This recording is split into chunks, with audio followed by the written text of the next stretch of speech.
They're not going to just keel over. They've been practicing a ton. I've seen them scrimming a ridiculous amount. I think this is one of the most well-practiced teams in the entire tournament. So I think in comparison to USA West, especially who NL just beat, USA West, although composed of players who play together pretty frequently, just did not scrim or practice very much going into this tournament. And this USA East squad is the exact opposite.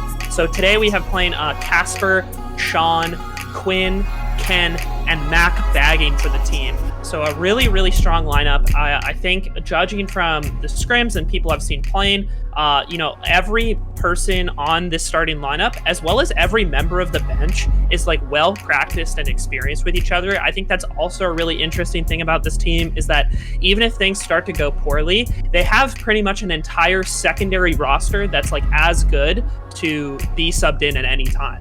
This team goes really, really deep into their bench of equal skill players, I would say.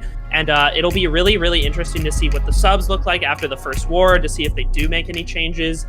But out the gate, obviously a really, really strong lineup with Casper captaining the team, and Quinn, Ken, and Sean, all super, super capable runners in their own right. Is this the first time I'm seeing Quinn in a USA East lineup? Or are my eyes mistaking me? No, I think he's been on Team USA in the past. So I do think he has played for USA a few years ago, I want to say, but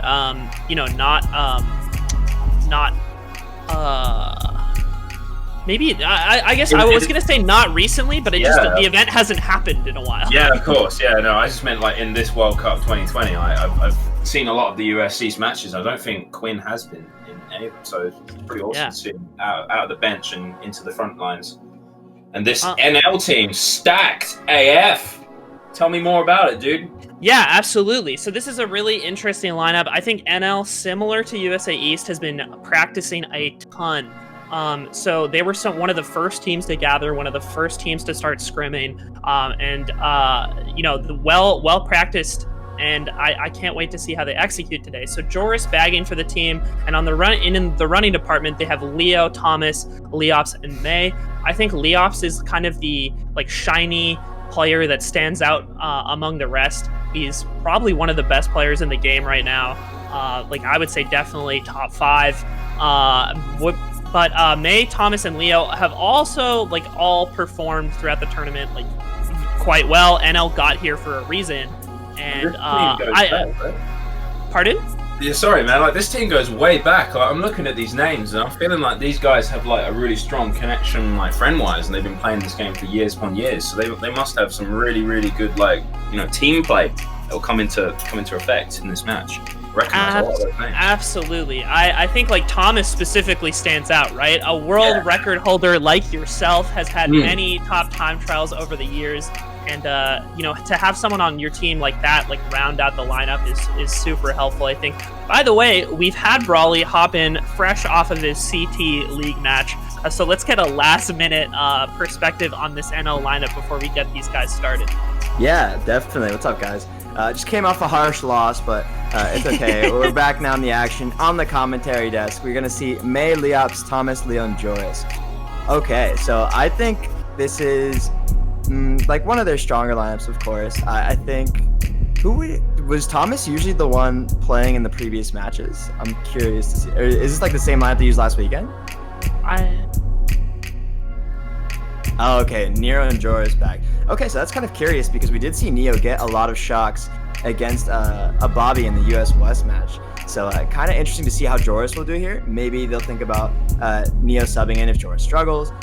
But yeah, really strong lineup that took out a tower of US West. So really happy to see this lineup go against USA East as well. Yeah, this is going to be... I think watching them play against USA West last week, it gives me a lot of hope for how they'll perform today. And I think this storyline of NL... making it all the way to semis and possibly winning the match today is an absolutely incredible storyline. One of the more exciting ones we've ever seen in the history of this tournament. I think the last note I'm going to say as we get into this is, I think NL possibly lost a hitter in Dane. who I heard had left the team at some point. He was registered initially, but dipped from the team chat. You know, maybe not necessarily a hit if you didn't practice with them very much. And he was just like, he's obviously individually competent. But if you're not going to practice with the team, maybe you're an overall detriment in comparison to other players that could be playing in place of you. I have to say, like, they didn't have Dane in the previous match, right? And everything went absolutely fine, even if it came down to the wire. So I'm super curious how this is going to play out. We're finally getting the room started. And yeah, this is the final semi-final match of the tournament kicking off. I'm really excited for this one. So if I'm in chat and I'm rooting for my favorite team, what am I meant to be saying depending on which team I'm rooting for? What are we going with today, man? You gotta hit me up, tell me all about it. Oh, I mean, we better see, if you want to see the Netherlands take it, we've got to see those NL wins. And if we, you know, all the US fans, we can just have a solid USA win in chat, because there's only one USA team left in the tournament. There's only one USA team left in the tournament, so you no longer have to specify which part of the compass you're rooting for more than the other. Exactly. Yeah, so I think the opening track picks, it looks like USA is opting for DDR with Peach Gardens on the side of Netherlands. What are your guys' thoughts on, because usually I feel like Peach Gardens gets picked with a team, when a team is in like a variety of bottom spots and not necessarily the alternating spots when you start a war. What do you guys think about that pick?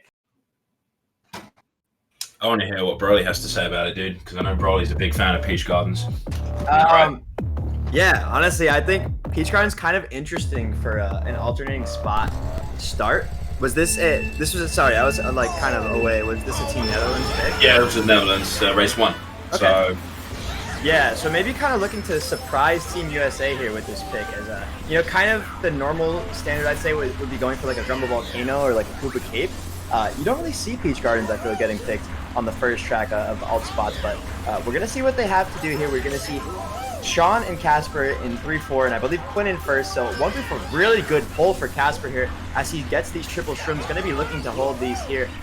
Throws his red away, trying to get an NL member out of 5th place. A lot of pressure surrounding Thomas here, as he is the only one up here for Team Netherlands.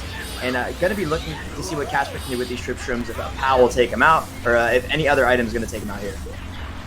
Yeah, fantastic item to have in 4th place. It's like rolling the winning dice on Peach Gardens. Got a bit of break from the NL player behind him at the moment, so just praying. We're seeing, I was going to say, almost top 4 doing the cut there, but 3rd place, you know, not getting that single shroom at the last second going around. Yeah, unfortunate for that 3rd place, but we're still going to see a strong win. We see a blue shell coming out for Quinn, actually. Interested to see who's winning the bagging race. Looks like Mac is actually in last place. I believe he was still shrooming, though. So going to be looking to see if he can get shotgun one of these sets. 9th place runner, or bagger, sorry, is kind of not shrooming at all. Maybe has the shock or has another item. We see another blue shell coming out for Quinn. So Quinn did have trip shrooms in first, and but unfortunately used up all of his luck there as that blue hits him. Thomas in a kind of a good power here, as we believe Thomas did have a shroom, and that is, whoa my god, incredible play. Incredible play right there. That might be the difference between US taking this race over NL there.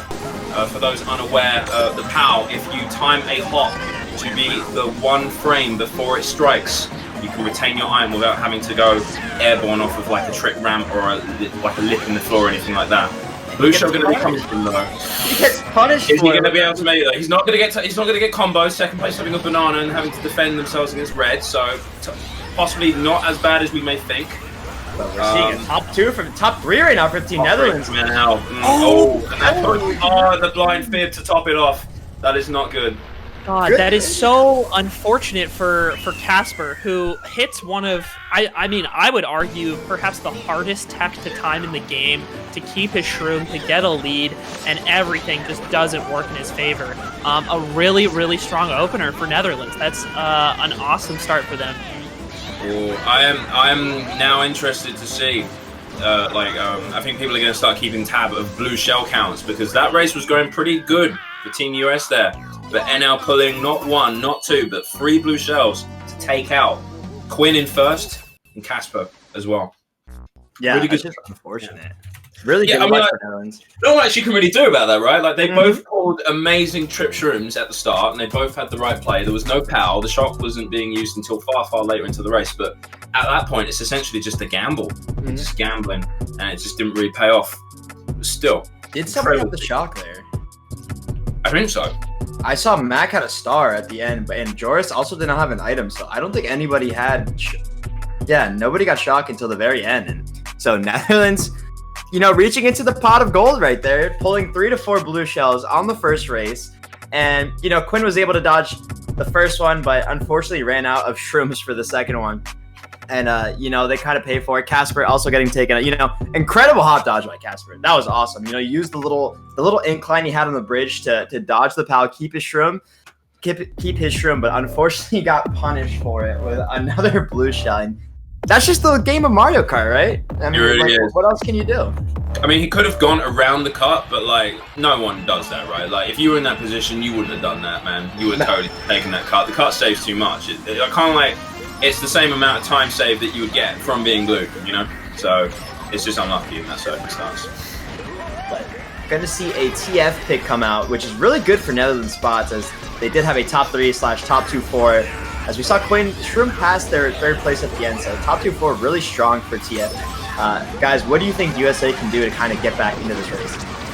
I mean, I think they just kind of need to play their game as they were already. You know, NL not playing bad by any means, but they did get rather lucky the first race. And I think if USA plays, especially on this course where top spots out the gate matter so much, if they just play from the front like they were at the beginning of Peach Gardens, inevitably, like, you can't pull 3 blues a race for an entire war. You know, you can't rely on that strategy. So I think, unfortunately for them, it just didn't work out last race, and especially on this course, holding top spots will likely work out as long as as long as Netherlands doesn't get super lucky again. Definitely. But we're seeing right now USA 4-5, Sean getting a TC. So I think Quinn is actually the only hope for Team USA. May having the blue shell holding it, so we're gonna see an NL in first place, as we would have seen May throw that by now. So it's looking like at least a 1-3 for Team Netherlands. Quinn in second place, I believe. And that's what it's looking to be. We don't see a shock from Mac nor Joris. So Baggers playing it very cautiously, but maybe Team USA needing to touch a box here, as a lot of them falling behind. And Casper with another TC for Team USA. And that's going to be a bottom 2 by quite a lot for Team USA. And kind of need something to get them back in here. Yeah, this TC is going to be a rough draw. NL just ahead of him, but it's not going to be close enough to pass at all. We'll see if some team can get the shock to swing the race right at the end. USA in 7-8 right now.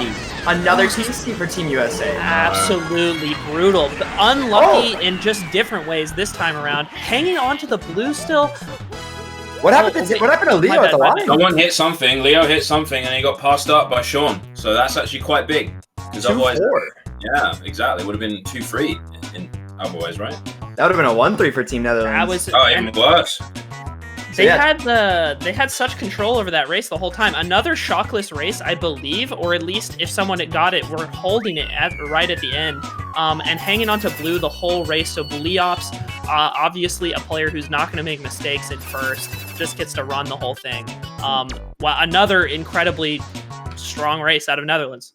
That would have been a 1-3-4-5 if it wasn't for Leo getting backed on the line by Quinn, is what I believe happened. So, you know, kind of salvaged there. I thought Sean may have passed whoever it was on the line. I think it was Thomas, but unfortunately gets that 5th place. And a really good race for Netherlands again. Unfortunate luck once again for Team Netherlands. I mean, for Team USA, as we saw, 3 TCs that race. And, you know, the 3-4 blue shells race 1. So, you know, maybe some luck will come their way finally, as, you know, we'd like to see a little balance, right? We want to see a little bit of competition. Yeah, I would like to see it closer, albeit I think a really exciting outcome here would be NL destroying USA this war and kind of putting the pressure on USA throughout the next 2 wars to kind of salvage the Team USA legacy, if you will.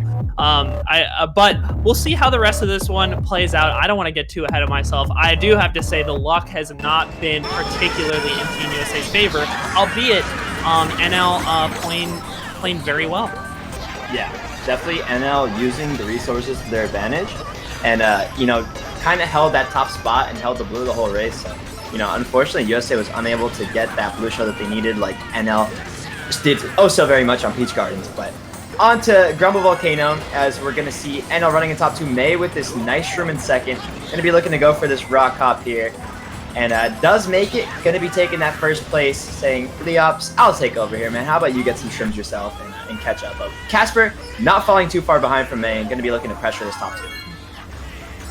May's feed stuttering a bit. I thought, you know, Netherlands was this immaculate paradise of perfect internet, but I stand corrected. Well, when the whole world is at home due to a pandemic and all of the paradise is at home chilling, I mean, I imagine it's causing a bit of strain on the service there. Might be putting a little pressure. You're right. Just a little bit. Casper handing off that red onto the side of Team Netherlands, gaining first. I have watched Casper manage to run this course innumerable amounts of times in Mogi streams. Leops overtaking him with the cut. It's going to be a fight with two of the best individual players in the game right now fighting it out. Oh no! It's going to be an unfortunate end, but there is a blue shell in the air. Would have been better to have Casper right there because he could have comboed him afterwards, but the red's not going to connect. Or maybe they will, maybe they won't. Who knows? Four reds going for Leops with no item. Avoids all of that. My man's moving right now. NL shock though. Yeah, this could be bad. We're gonna see what happens. We're gonna see May with the shrimp. Quinn taking the cut. It looks like we're gonna be getting him out. What's gonna happen? Oh! And it's on for May, and it's gonna be a top 2 for NL. Definitely a top 2. Executed. Sean got first. That's a 1-3-4 for USA for now. Until we see what happens at the line. Wait, 1-3-4-5, I think. I think Sean got first, if I'm not mistaken. Wow, that did not turn out how I expected at all. I think I initially thought Leops was still in first there. Same. May dropping frames, so we have to kind of piece the puzzle together as we go. Very unfortunate. But honestly, a great response from USA. That race worked out much more in their favor than expected. Funnily enough, the shock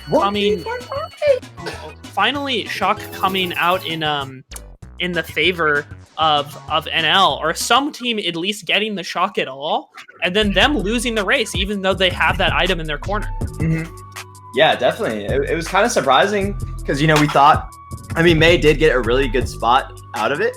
And maybe that's kind of all they could do. Maybe USA East was holding those kind of mid-spot dodges, and they kind of had to, they maybe just predicted it because that's kind of all NL could do, right? I mean, where else were they going to use it? They knew Joris had it. They knew he was going forward. So possibly just really good predicting by Team USA. Maybe they got shocked into boxes as well and were able to, you know, secure those 3, 4, 5 spots. So really good on Sean to somehow get first. I didn't see him all the way up there. I thought Leops definitely held first. But yeah, they're really good on Team USA. That's the race they needed, that kind of reset race to also swing the momentum. So it seems like, you know, a lot of resources for both sides in certain races. So, you know, USA kind of getting lucky with a blue shell of their own there, but NL did have shock and just, you know, didn't really use it as well as they could have. So, or maybe, you know, the circumstances just didn't call for it. But we're going to see another kind of reset track with Sherbertland, guys. Opinions on this track? Beautiful, gorgeous, fantastic, monumental. As cold as the usual weather in my country, but not as of right now. But yeah, no, this track is a massively slept on running track that has incredible catch-up abilities due to the fact that 3/4 of it is just complete off-road where stars and goldens and megas are just your best friend ever. So a lot of like avenues for both plays. But I don't know, what are you thinking? Like, if you were Team NL, would you be more inclined to bag this one? Would you be more inclined to run this one? I mean, they've been doing pretty well with the running front. Like, they were up there on the whole of TF. Like, they were schmooping, essentially. So yeah, I think it's a matter of getting the resources you need to get into top spots, right? So you kind of have to play off of the feel of your bagger, I think. If you're confident he's able to get shocked, you can kind of comfortably bag as long as you're not letting the pack stretch out too much. However, if it's looking bad in the bagging department, you really want to just shoot for shrooms and see what sort of top spots you can get and hold. A blue came out on the side of Netherlands, by the way. I think I caught that. Mm-hmm. So yeah, I think it looks like NL 2-3 right now, and they probably just want to like hang on to those spots and see what they can make of it, I guess. I mean, this is one of the courses I'm admittedly like much less confident in. I feel like I never know how to play this one. I honestly like this track. You know, kind of growing pains over the years trying to get used to it, but really like it here. And we're gonna see NL actually driving in top 2 and May with a nice trim in second. The pack is still incredibly close. And you know, I've said this before, if you get like a golden trip shrooms first set, you could definitely break away here. But right now, it doesn't seem to be the case. And you know, Sean kind of just appearing on May's screen saying, I'm gonna bump you out of this first place, buddy. And it's looking like a 1-3 for Team USA right now. Interested to see us the shock because we do see one bagger falling off. And for now, we're going to see a 1-3 for Team USA. Oh, and a bomb! And May, with the speed boost, I believe, from the TC, gets him out of that bomb. And we see Shock and Knife right now for Mac.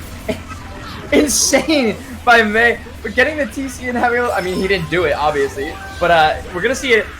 And May, you know, getting taken out by that TC, at least, I think a 1-3 for Team USA. Looks like it. Didn't do much for Shock there. No. Not a terrible race. You know, even on the side of NL, I feel like they did a decent job of like keeping that to a smaller win on the side of USA. We'll see what the final standings are to double check how that worked out. But I think that's the first race of this war that hasn't been a big swing in one team's favor. Yeah, that's all the way up until the bottom. Yeah, except the baggers, essentially. Yeah, alternating. So it's 1-3, 5-7. Sword, I'm curious. Did you have a world record on that track? I did, yes. Okay. And then they decided it was time to fly with the pole. My time came to a short close. But I was then beaten without use of the pole, but my record went under the blanket as they all decided it was time to fly with the pole. It's a good pole. But no, it is a good track. What is really different about it in TT though is that you've got that off-road bonus. You've got that toadette physics, you know, with those dangle bits on her head. You know, whereas Donkey Kong, nah, he's slip sliding away, dude. He's just falling off the track. But that's why the track is so powerful. If you take the time to learn how the off-road affects you, you can really just do some damage on that one. Definitely. Especially the thing that throws a lot of people off is when you use the Mega, the traction just goes. So you just turn into Daisy MacBoat on Mario Circuit 3 with Funky Buzzbike. People just can't get the hang of that. Yeah, I feel like I see people falling off as soon as they use a Mega on that track because of that. They're like so used to like the off-road slipping them off, and then they use their Mega and just dive straight in. What happened to me recently on that one is that like I was tiny and I released a mini toe at the exact moment I grew, and I was using dry Bowser. I just stuck to the track like it was just covered in blue. It was scary. I almost flung off. But I'm talking a little bit too much about me. That GP, what was the end standing of that one? Pretty close, right? Yeah. It ended up being an NL win by 14 points, 129 to 115. A really interesting first GP because those first two races were huge openers. USA responded with another big race of their own, and then a small race on the side of USA East. But I think this stands in like direct opposition to pretty much every other war we watch, where races are often won by margins of like, you know, 7 or less points. And it's very if not back and forth, it's like one team adding small amounts of points over and over again. Whereas like this has been all over the place. It's been like a top spots for one team or the other almost every time, excluding the last race. And it's one of the more exciting things about the game, I think, is when there's like giant point swings back and forth. I really like that. Yeah, definitely agree. We've seen like some huge races coming out from both sides, and it's keeping it interesting. You know, we've seen a lot of boring blowouts and whatnot throughout this whole thing, but this one's been great. But now onto my favorite track, Delfino Square. I think, Sword, didn't you have another world record on this track? I was about to say, there's a man with good taste in my voice call right now, saying Delfino Square, one of the best tracks. I hear this track is potentially the best running track. I cannot believe I am casting this with you two right now. Yes. This is the best running track. This is the best running track in the whole game, and I agree 100%. But he's like, nah, you ain't about it, because it's all about that beautiful run on the straight, you see. Oh my god, I can't stand you two. For those at home, this is absolutely not one of the best running tracks in the game. there is a giant shortcut in the middle of it that allows someone with a star or multiple mushrooms to catch up a significant margin. Well, that's what makes it interesting. That's what keeps it interesting. Pull triple shrooms in fourth, you literally get the golden ticket. You get to go to Willy Wonka's chocolate factory. That's what everybody wants, dude. Exactly. If you're just a better runner, though, then you're just going to be in first. Like, that's just the rule of this course. If you're just good, you're going to be in first. I mean, Leops is in first by quite a bit right now, would you say? But you got Casper second with the shroom. But obviously, Cal could possibly be in play at some point. Shock, I mean... And we did see Mac with the build, but it got rid of it, and now Joris has the build, so Mac probably going to be spamming boxes in ninth. We see May here in 8th place, but I think we see a 5-6-7 from Team USA. May stuttering a little bit, saying, wait, I'm going to let you guys wait, and get this star here. Really good pull for him. I think star is kind of like the best thing you can use here. Maybe predicting a shock as they believe that Mac has it. Not going to use it though as Casper going for kite here in second, but Leops' lead is just way too far right now. Yeah, he's definitely not getting out of this top 3. And we're going to see a 1-3 as Thomas also threatening a third. And a shock in 9 for Mac, but looks like he might not get used. Casper getting second. And, you know, they kind of cancel it with this shock, but a top 2 from Netherlands nonetheless on their track pick. And it's a bottom 2 though, however, for Netherlands, so not a huge swing. Yeah, the 3-4-5 from US really going to be keeping them in there. I don't even know, what did Leops pull first set? Did he get the lucky trim in fourth, and he just decided, all right, guys, time to TT? There was nothing going on there. It was gone. Yeah, that man was gone like peace. I'm out of here. Peace no out. blue shell. No blue shell either for him. Single shroom really good from Casper in second, but too little too late, I think. I don't think the shock was used to cancel him being redded on the last turn. I think that potentially there might have been some US players catching up at the very end there, because we did see Sean and Ken arise from the final turn. Gotta agree there. You know, just theory crafting a little bit here and there on the best track in the game, of course. Yeah, of course! It's got 5 one-frame tricks. 5. Aiden, comments? And he's gone, just like Leops. Aiden literally booking it. He's decided, right, screw this, guys. I'm going to sit down and TT some Delphi. Sorry, I'm operating. I'm busy operating my anti-Leops PR campaign. Apparently. So gotta get back to that. Gotta get back to showing no Leops footage. Well, I mean, all right. So the main complaint seems to be that he has no game audio. I'm more than happy to chip in, dude. I've played the game for 12 years. I know all the songs. I know all the sounds. If you really want, like, whatever the next track is, Coconut Mall. Yeah.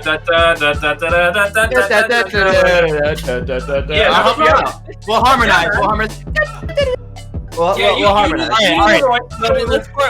We can coordinate this, right? Like one person talks while the other two drops the track. All right, Aiden, you talk and we'll sing. All right. You sing and I'll do the sound effects. Right, we're gonna. You guys can do this. This one stopped. All right, ready?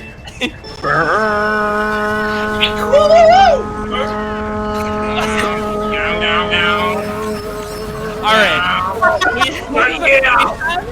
USA, immediately taking out four people. Quinn and Casper, the dynamic duo in top 2, with NL following close behind. Lord help us, we got through that.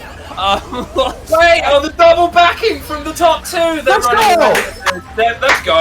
I love these strats, dude. And Thomas, taking the cup, but immediately gonna get taken out here. Joris with the beast mode wall hop, making it back. Gonna see the baggers, gonna be close and contested as he has to fall off with that build. And up on the spiral, we might hear a little game article.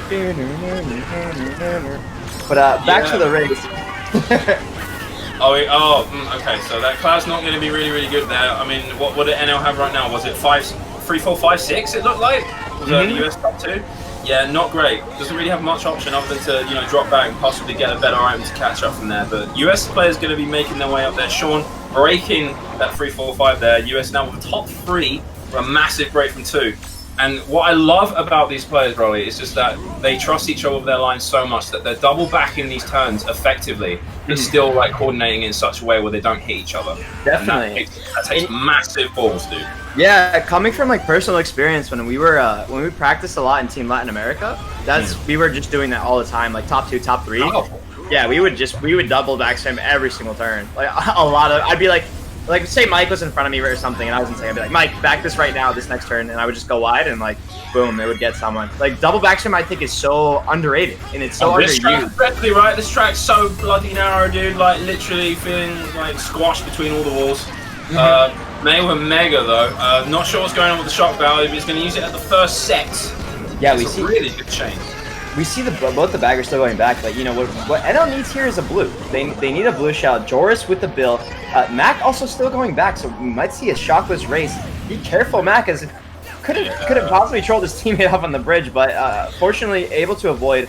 But I don't think this USA top 2 is going to be taken out of here. I think maybe a USA member holding blue in like 7th place or something, and it could just be a 3, 4, 5, 6 for Team Netherlands. Everyone's just been driving in the same positions very smoothly. I have shock. I think he might, right? We see them both still going back. I'm not entirely sure.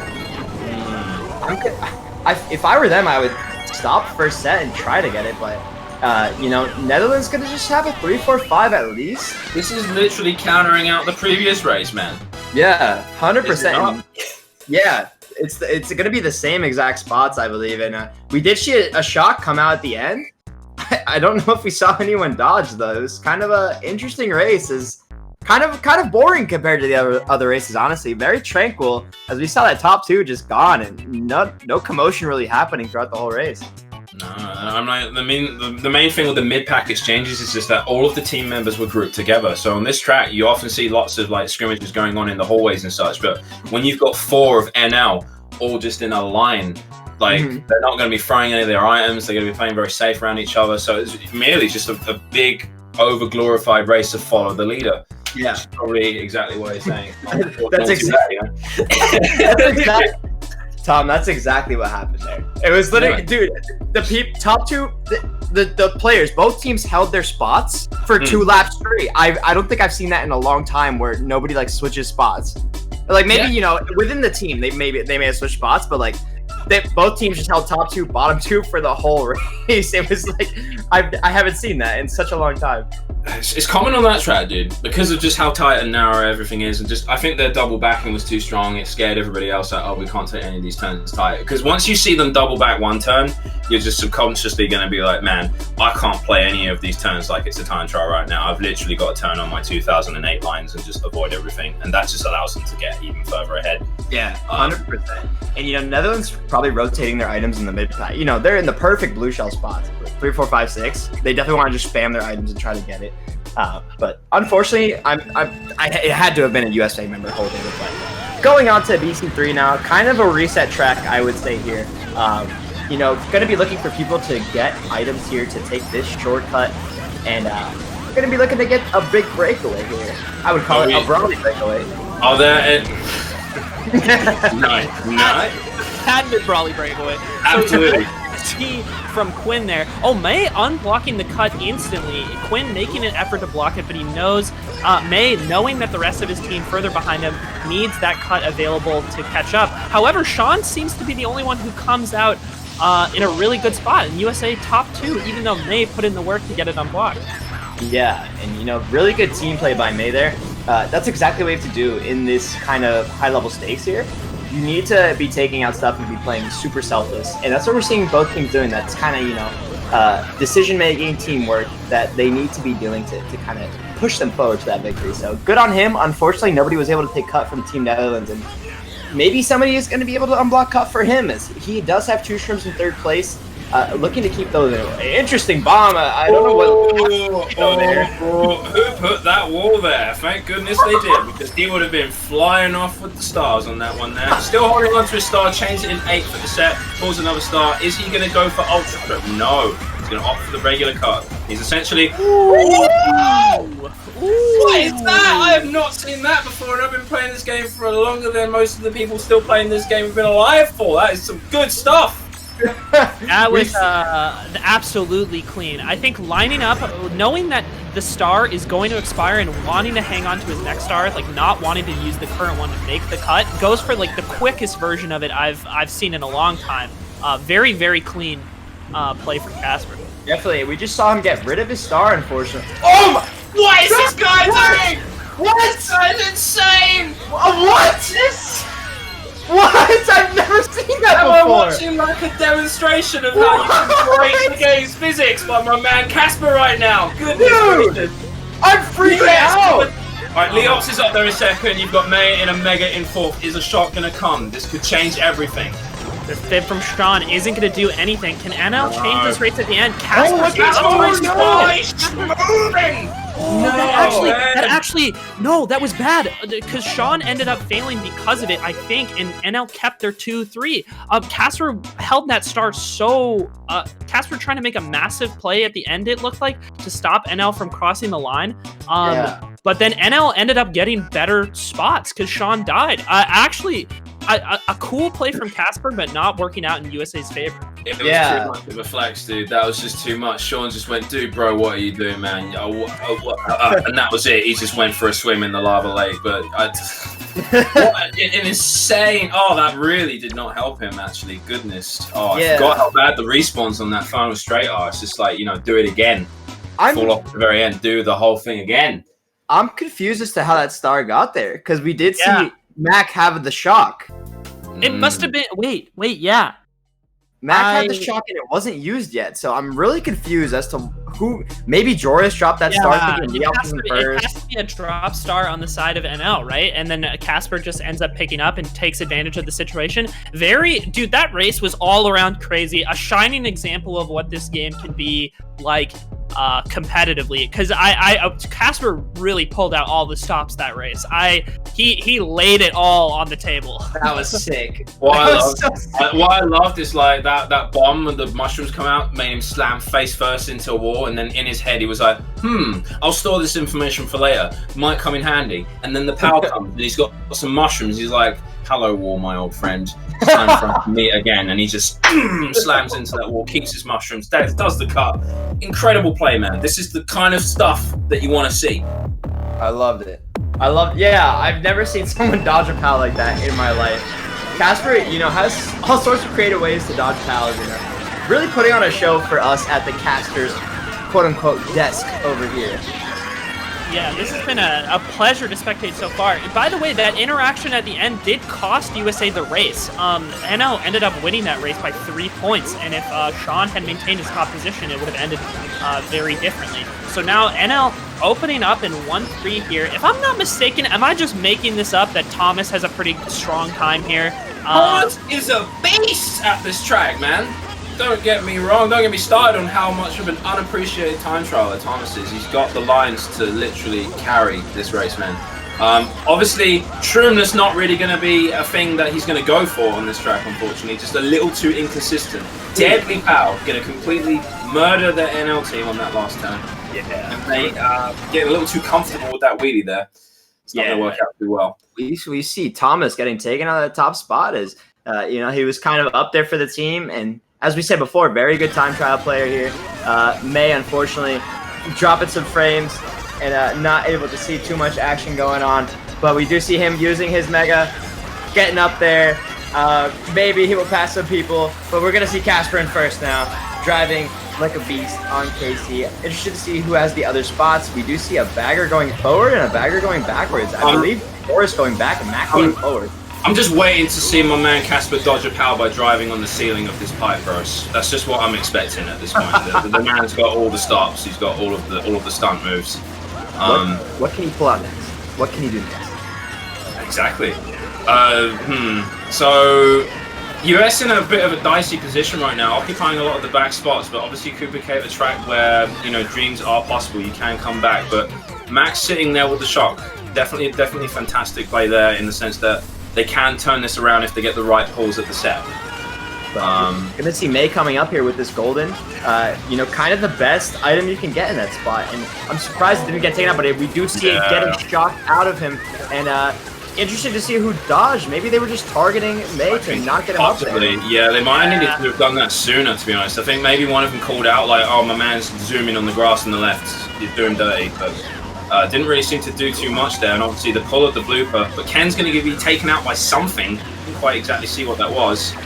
Oh, wow. NL turning this race around. This is 2 through 4 right now. And USA, I feel like really didn't capitalize off that shock like they needed to. because this is they're NL kind of sealing the deal on this one. 2, 3, Another 4, solid so, race. yeah, 156 from Team US there. Definitely keeping it all spicy, man. Like, I didn't order extra spice on this curry, but man, that curry is really hot in my mouth right now of this match. This is absolutely, it's crazy because I feel like on the side of Casper, right? It feels like he's absolutely playing out of his mind, and it's just not enough to make up for whatever is going on with the rest of Team USA. My man just seriously dropping a 52 GP, just like moving battle mode style on a star on the final straight of BC3 in front of the line to scare his teammate. This man is a legend. Yeah, he's absolutely a champion of the game right now, and really, really showing off what he can do. I really, really like what we're seeing. After that GP, NL still up now by 22, 255 to 233. A few big races in USA's favor, and this can certainly change. But honestly, even with the situations like that Koopa Cape race where USA seems to have such a strong opportunity to just close it out, or on BC3 when Sean had a top spot at the end, they're just not able to finish off races with wins, and NL always finds a way to claw back in. I think it's just that they're Team US right now are playing absolutely mental with their their strategy in the sense of double backing every turn on BC64 and Casper doing the absolute impossible, but they might be getting a little too comfortable, a little too confident, because like you said, that ending scenario there unfortunately didn't work out for Sean. If he just carried on going straight, they would have gotten top 2, and they would have possibly not won by much, but instead they ended up giving that race to Team NL. So potentially they might adapt to that and be like, all right, man, we've done the tricks, we've done the trick show. I've shown off my moves. It's time to put my gamer head on. Maybe they were just flexing. It's hard to say. They've been after DDR this entire time though, at the start of every single GP, and they haven't got it yet. Very prominent US track, DDR, wouldn't you say? The two of you, would you say? I mean, help me out. I feel like it's more just like a common track in general that a lot of top players like to play.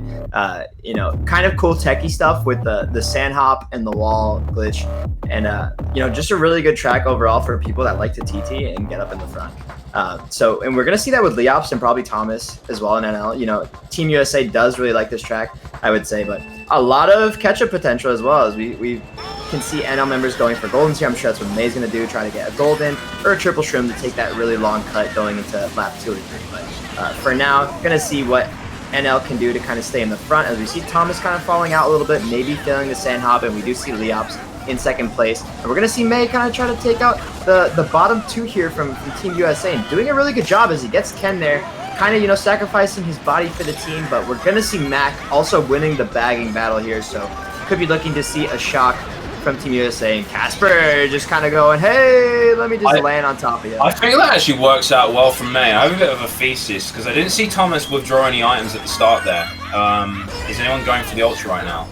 That might not be Thomas, though. Thomas is very proficient here, so I figured he might have pulled shrooms at the first set, and he was just holding them. He was going to get into front. Joris gets it in 9th at 30 seconds. If you're Mac, you have no idea, because Joris is still going back. And, I don't think they would use a shock here, as, Mac could get a second one. But Joris going forward, kind of signaling that he does have the shock to Team USA, so they are now wary that he has it. If you're Joris, maybe try to mind game a little bit more and go back even more to even question, maybe Mac doesn't have the shock. But we do see a shock coming out here. Gonna see Thomas chaining a star there, possibly getting something to take the ultra here. Does go for it. Yeah, he's off, dude. He's booking it. If he manages to get it into first, he'll be able to just run it back. Team US obviously going to have to play a little bit of catch up now. It's going to come down to what they call at the end. Possibly chance of a second shot, you think? At the very, very end? Or is it unlikely? Yeah, there definitely can be. End of lap 2. Just from personal experience, I've bagged a little bit here and there. Done my time, and definitely going to be time for another shock here. Mac's still in 10th, so going to be a good spot to do it. Maybe a premature shock used by Team NL. We see them getting taken out. We do see a Casper dodging the shock in the Mega, getting Leo before the boxes, but Quinn also getting to boxes, I believe. Sean's in first place, a 1-3-4 now for Team USA. Trip Red's going for Casper, able to avoid, and it's going to be a top 3 for USA! Oh my god! Wow. I really thought him pulling the bloop bloop was going to be over for him, man, because he was getting hightailed by those red shells. But obviously DDR, you know, being almost a custom track, red's just not going to connect, and he manages to make them crack on the pillars, on the walls, on the turns. What happened to Thomas, man? That's what I want to know. I think he got greedy. I think, you know, he was like, oh, I can just drive behind Sean, maybe try to outline him, and I think he took a green to the face for it and lost their only top spot. So a really big race for Team USA and kind of what they needed to get back into here. So kind of unfortunate as Thomas getting taken out and NL losing their lead, as I believe it. I don't even know what the score is, but it's looking to be a lot closer, and it's looking to be an exciting finish, and that's for sure. That is mental, man. This is exactly the kind of game that we were hoping that we were going to get going into this, weren't we? Because I remember Calvin being like, yeah, we absolutely need this to be like tight and needs to be close, because that's what keeps it all the more interesting. And exactly what's been going on here. You were right though. It was a Team USA track, right? That's why I mean, Thomas is very, very good there. I don't know too much about the NL team, but obviously, you know, very, very good team play from them as well. And they were doing quite well there because they had a lot of the mid spots. But obviously, you know, Team US falling behind, Casper pulling that mega and then getting a dodge within, you know, a second just allowed him to catch up. If he pulled, I honestly thought him pulling bloop bloop just meant it wasn't going to happen. But yeah, just that kill from Thomas at the very, very end there, just everything they needed. Because if he got that second place, it would have been far less of a deficit for NL in that regard. I have to say, the lead for NL, right, was only 22 points, and that top three, plus I think it was 5th or 6th, that puts the deficit at just 1 point for Team USA now. So a massive swing in just the span of that one DDR race. 1 point, but 3 races to go, and we are here on the flattest track in the game, Mario Circuit 3. He's just going to opt to run it, dude. Casper's already shown that he's got the moves to pull it off, and he's just going to pray that they either pull the blue or no blues come. Well, I believe, obviously, you know, Team US... Are they actually seriously considering running this? I think it's a running track. Okay, not 100%. I'll take my statement back. I think it's runnable. So, like, you see where May is right now. I think if you get a golden first set, use it there. That's called Brawley Strat, by the way. Take it, gets you to first place, and I think you can run the race like with a pretty decent breakaway. Gonna be stopped by Shocks and Blues, obviously, but and then, you know, Blue Shock getting Casper right there, so, you know, it kind of pays for getting that shroom and taking the cut. But it's MT3. It's kind of bound to happen. We do see a lot of hectic stuff going on here as May getting taken out, trying to maybe greet his way into first. Risky, yeah, but I don't think it matters too much. They've now given US the top 4, I think it looks like. So if a shot comes here, or if they get the right items to do the cut here, Ken's in the back, so they got like 3 of the top 4 spots right now. So NL going to need to do some massive catch-up potential here. Interesting to see what happens with Shock here, and we do see it come out. Neutralize the US Shock. Yeah, that's going to catch Ken right back up there. Not what NL needed at all. Good race for Team USA, I believe, as we do see Ken dodging up there, getting at least the top 3 spot. Interested to see what happened in the top 2, as I kind of missed it there at the end. Kind of a lot going on with the funkies going everywhere. That was actual madness, and then they're obviously still fighting for the point, which is hype as well. I think Joris is going to nab that 1 point, you know, that 1 point that they are currently down by. So yeah, that's what's actually really interesting. Like, you say that like they're literally down by 1 point, but like which bagger gets 9th and which bagger gets 10th, like that 1 point actually stacks up. So it can actually make the difference. And you know, Casper or May kind of skipping over the results there. I kind of missed it. Did we have a final? I saw a top 2, I believe, for Team USA. It's coming in hot. Hold on one moment. But we will have that score. USA certainly in the lead now, but I don't think by a large margin, right?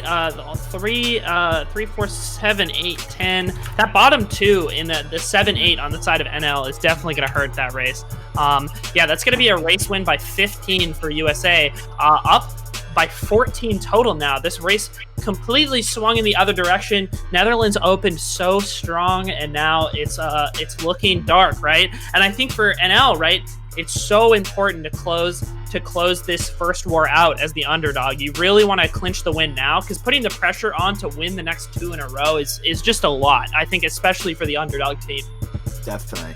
And I'm hearing a little birdie in my head saying it might be Mac's birthday. I'm seeing a lot of HBD Max in the chat, so Maybe it's his lucky day, getting some shocks here for his team to win in this World Cup match. What kind of birthday present could you ask? What could be better than getting this victory right here for Team And USA? the virtual lightning rod of justice and truth being handed to you from the heavens. Happy birthday, here! Do some damage! We're going for Bowser's Castle, but Team NL opting for Daisy Circuit, and that is the low trick of not goodness. He will be dying, and he will not enjoy that, so he's going to be having to play this race from the back. BC, not a track you want to be far back in. Massively glorified running track. Oh, going to take out that green shell, because we don't like that being there. It's in the line of first, and that's just not what we want. But NL, am I seeing a bottom 4 from NL right now? I think that's what you're seeing. I don't think your eyes deceive you one bit. And, you know, kind of the track that you want to be in the top in, as you were saying before. May going for the glitch there. Curious to see if he made it, but does not appear to be the case, as we do still see him in 8th place. Casper getting an unfortunate TC, but, you know, kind of bound to happen in those 3-4 spots.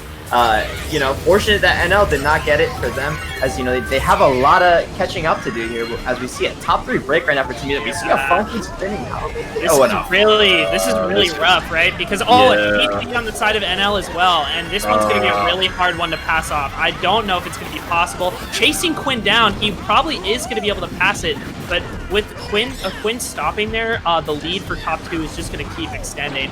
This Mega is going to be so key in being able to fight back into this race. Is it? Oh, maybe not. He just used it. He just thought, you know what, it's time to get big. He just let it rip. He was down to expand. They're just going to double back. I think that Mega was used kind of badly, if I'm honest. Maybe they were expecting like a shock to shock off NL over the jump there, just to further demoralize the lead.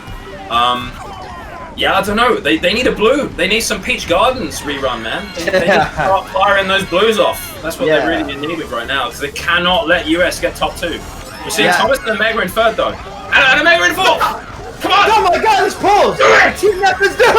I don't think Joris has it, unfortunately, as I think they would have used it there. But Shroom, I think Mac, I just saw Mac Shroom, I believe. He's still going back. Yeah, so nobody has shock yet. No. So, how is that possible? How is this happening? Oh my god, so we see, you know, May with a poor Mega usage, and the game pays him back by giving him another Mega. But unfortunately, it's not going to be enough, as we're going to see a Team USA top 2 just run so cleanly, and nothing going wrong for them, so unfortunately the shock! There it is! And he pulled the blue pin 3rd. It's not going to do anything useful. I'm sorry, man. Your luck has hence by expired. You will get 3rd. You can't even be mad on the side of May, right? Because you pulled like 3 Megas over the course of the race. And I think the key thing NL needed there was as soon as they gave up any hopes at top positions, you know, running normally was the shock. And unfortunately, it just came in way too late. And it did look like it came for USA at the end as well, because they went to TS. I think it was they got Thomas off, dude. Thomas, they were like, no, you're too fast. Down you go, and he was done. But so that Mega was just him allowing himself to stay in 3rd. But Thomas, Respawn and BC, not the worst thing in the game. Actually has the decency to drop you after the jump, unlike half of the other tracks in the game that make you do it again. So 3, 4, 5 going to keep them in it. But again, another race where the US are going to slightly creep ahead. Not what you want going into the last race when you're already down 14. Yeah, so we're going to see the baggers still go back. I don't think Joris needs to 5-run or anything here. Nothing too big, as, you know, shock is pretty necessary for them to do well. And I think they need, like, what, at least a top 3. I don't know what else would be good enough to get them. So yeah, it's a difference of 19 points right now, and I think depending on spots, I think you could get like top 2 and like 4 or 5. Top 3 is like very, very critical. We are in unison agreement of where we're going for the final race. Highway. Both teams have clapped their hands together. They have handshaken. They have said, "May the best team win." On the track with the cars, with the hitboxes 8 times the size of the actual vehicle. So it's going to come down to who gets that dirty back green on that disgusting bomb car that takes up 100 square acres of land on lap 1. So here's to a good race, ladies and gents. Let's see which team can clutch it out. This is very exciting. I think NL obviously needs to take space in the top spots immediately. And May needs the Mega. Another Mega corner of May. This is ridiculous. Big. He's coming up. He said, I'm going to be the size of a car right now, but unfortunately not going to do anything for him. Gets a him in third, and Sean with the outplay. Hell, that's not good. Right, Team US are going to be having that up the front, so they're going to need to pull something out of their rears to be able to make this work. The blind tip on the turn going to gets 10. Gets 10. That works. Mac is intent though, and I think the favor for Shock is definitely in USA's corner right now. Joris really needs to find a way to work something at the back because, you know, with the USA top three on the track, and the blue, bump car and the blue. Kind of uncharacteristic from what you see from Casper. You know, he did see it, looked back for a millisecond, but I guess couldn't react in time. But Mac with the shock, maybe going to be the salvation for Team USA here to keep them in front. And yeah, you know, kind of what you were saying about before about Sean with the swerve. I think it's kind of hard to drive behind Sean. You know, very pressuring player up front. But for now, we're going to see a 5-6 from USA, I believe, also a third place. So curious to see who's in top two. We did see a lot of blues come out, a lot of action going on. Quinn getting overtaken by Thomas. Wait, and we're seeing top two NL. Let's go. Big mega for here. Oh my god, and he almost used it. Oh, Thomas! Good for his teammate. That's good. That's good. Oh, but that TC's not going to be good from Casper though. Oh, tragic for Casper. That's going to be his race. That is going to be his race. He needs something big there. Shock? Did we see a shock come out? We did. I think Ken does it. Ken does it now, dude. And then Leo got taken out. And hands it off to Leo. That's a tragic TC outside now. Hot potato. They can keep it to the line. No, this is not it. No, they could have kept it. Over. It's over. Team USA wins. Man. That is unfortunate. Dude, I felt like every time we switched perspectives, someone had a mega mushroom on that race, man. Is that how that was going, or was I tripping? No, I totally agree. The number of megas I saw that race was absolutely ridiculous. Somebody was pretty much gigantic at all times. Unfortunate. That was such a huge forfeit of first there, because I think a lot of NL was ready to take top spots at the end, but they needed to get USA out of first, and the opportunity just slips away. 2, 3, 5, 6. It's a win race for NL, but it's not enough to catch up a deficit of 19 for sure. They're going to bring it back a little bit, but keeping it close, and they definitely show that they've got what it takes to win this thing. Man, I don't think they should be counted out. I'm equally rooting for both teams right now. I'm getting a post. Not that it matters. The result does not change, I have to admit.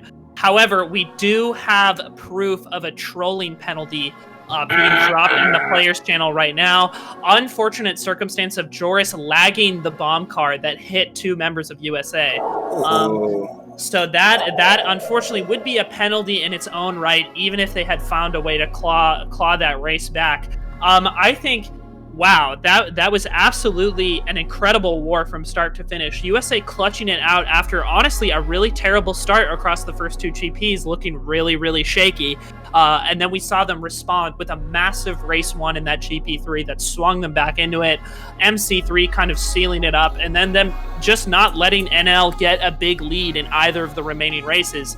That was one of the better wars I've seen throughout the entire tournament, honestly. I really, really hope that NL wins this next one. I would really love to see this series go to the third match. I want a third game, so like that's exactly it. So I'm all the way Team NL for this next game, absolutely. But I'm still cheering for Team US because they really do be pulling out the power plays and doing some crazy stuff. But absolutely, you want to see these games go on to their full amount, maximum entertainment. You guys entertained? That's the question. Chat, are you entertained? Chat, are you entertained? Do you enjoy this? Definitely hope so. But yeah, guys, overall, very good war to start out this best of 3, and looking forward to more. For now, we're going to go to a quick break before getting on to the next match. Guys, hope to see you soon. Stick around. We're going to be on here with you guys. Let's go. Don't go anywhere. We'll be back.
Hey guys, we're back.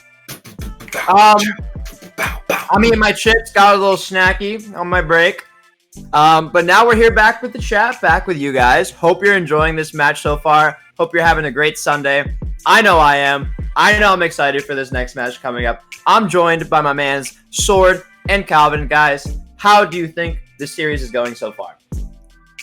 I mean, this has been, like I said before, I think this is one of the most exciting matches that we've had the entire time. I think, at least as far as individual wars go, I think like how this second and potentially third one shape up will affect the, affect the arc of how enjoyable this series is. But I think right now I'm having a blast watching this one. I think the gameplay on both sides has been impeccable, especially Casper pulling off some of the flashiest plays possible in the game.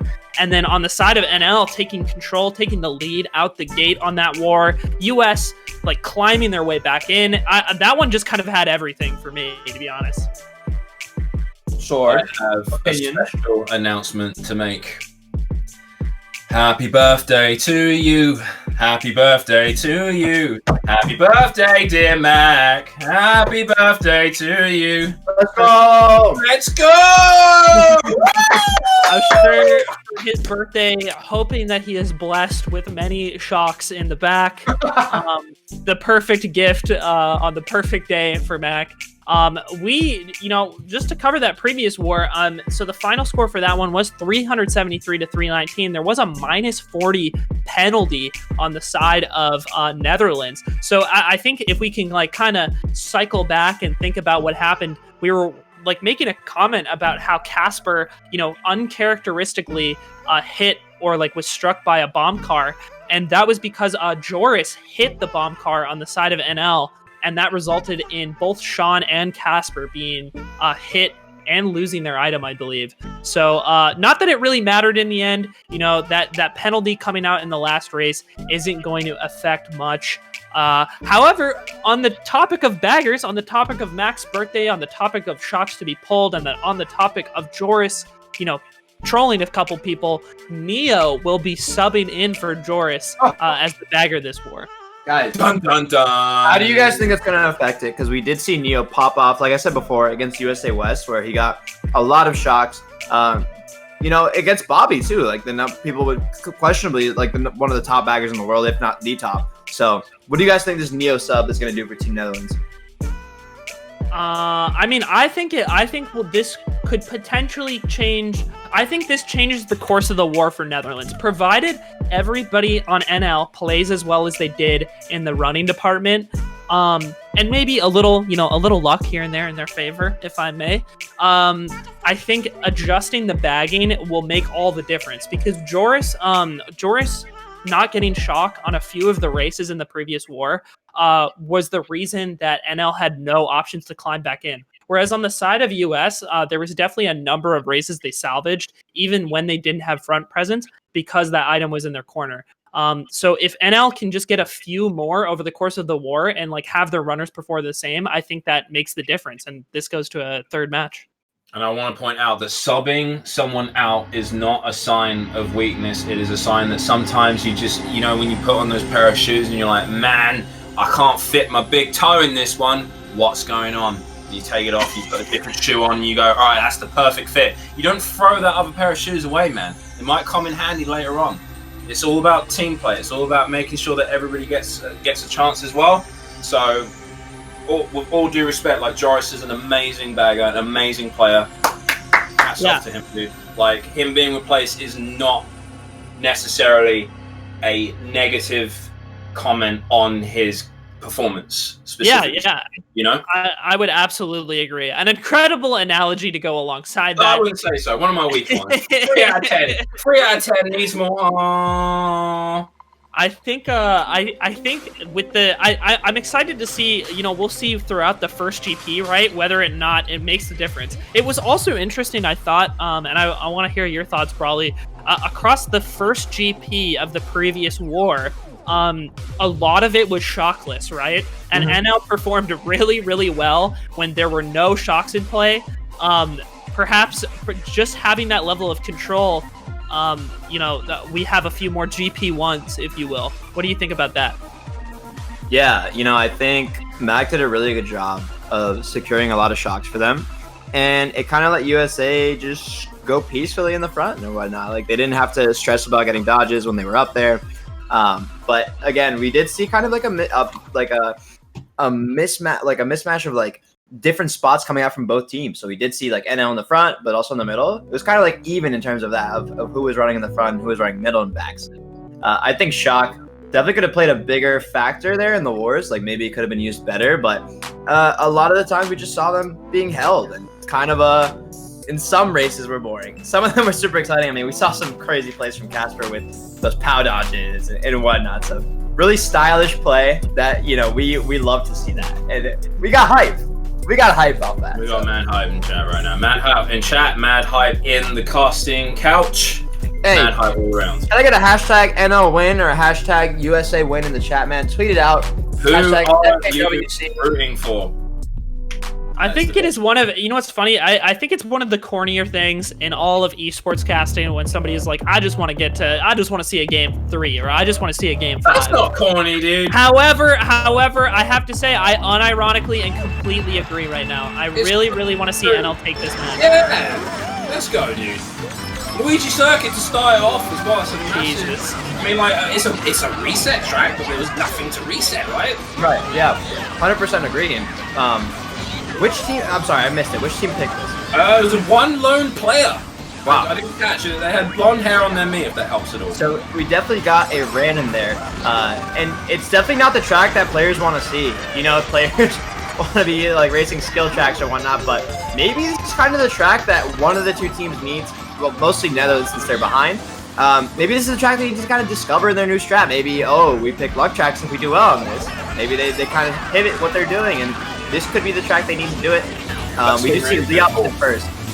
That is a fantastic pull with triple shrimps in 4th, but Luigi Circuit, anything can happen, anyone's game. Casper's holding a star in 7th, opting to hold it further, possibly going to be seeing a shot come out like 3 shots, literally dictate the entire strategy of the race on Luigi Circuit. We see Mac in last, but what does he have? That's the question. What does he have? We see Joe or Neo, going forward. So I think it could be an NL shock here. Blue shell coming out for Leops. Kind of unfortunate as he ran the whole race. Yeah, they cancelled it and they got Thomas. So not terrible, but not maybe a little bit too late, I think. Yeah. To cancel it out for Leops, but Thomas definitely going to gain advantage off of that. I think it's still a good race for NL. I think Leops at least gets in the top 3 out for that, and we're gonna see Thomas as well. I believe get in the top 3. So good job on Neo getting the shock, possibly in 9th. Maybe a little bit of luck going to NL's favor. So could be an unfortunate circumstance. Maybe it's not Mac's birthday after all. Maybe the birthday luck just isn't there for him. This whole time I bought a cake and everything. They're not gonna take it back now. Come on, man. Just a small win, I think, on the side of NL, right? Provided that is a track you didn't intentionally pick, which is what it looked like. That's pretty much the best you can hope for, right? I think you you hit up Luigi Circuit and you basically beg, the Luigi Circuit gods that the other team doesn't have all the luck in their favor and that they end up winning by a huge margin. But a +5 win to open it up for Netherlands, much smaller, much quieter than the previous start to the other war.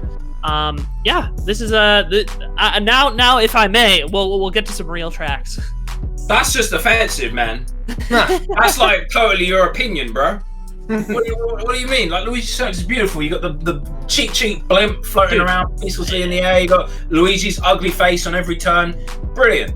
It is a staple track in Nightfall's lineup, I will say. So, I personally like it, just not what I'd like to see at top level play. I hope you like DDR because we're going to DDR right now. Yeah, absolutely.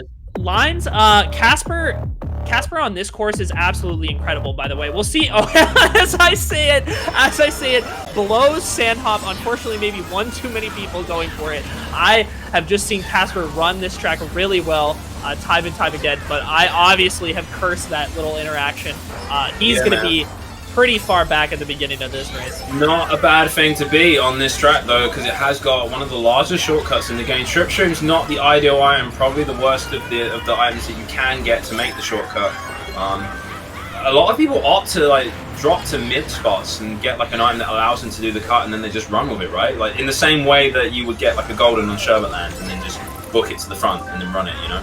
Yeah, I feel like the play here would be to get a golden. You know, that trip shrimp cut, a lot of players don't even opt to go for it because it is super difficult to make it through the whole thing and get yourself into a top spot without like slowing down in the sand a whole lot. So I think a golden is kind of like the right call here to be using it after the first term on Kirby, like you said. Because, I mean, the Ultra is just so broke to get you up there. We do see Mac with this shock and knife, and it's going to be kind of pulling a switcheroo on Joris, Neo, as we do see Neo in last place, and I think Mac, you know, racing backwards, kind of being like, oh, I don't have it, but we do see a shock come out. It's getting Casper before boxes and Thomas. Leop's getting after boxes, but we're still looking at what appears to be a 3-4. It's the blue shell. It's man. But Quinn is though. I don't think it's going to do much. I mean, unless Leops combos him, I think he's going to be absolutely fine, right? Ooh, but we could see Is that that combo. what it is? Yeah, that's the combo. It was a banana, right? He spun out. Yeah.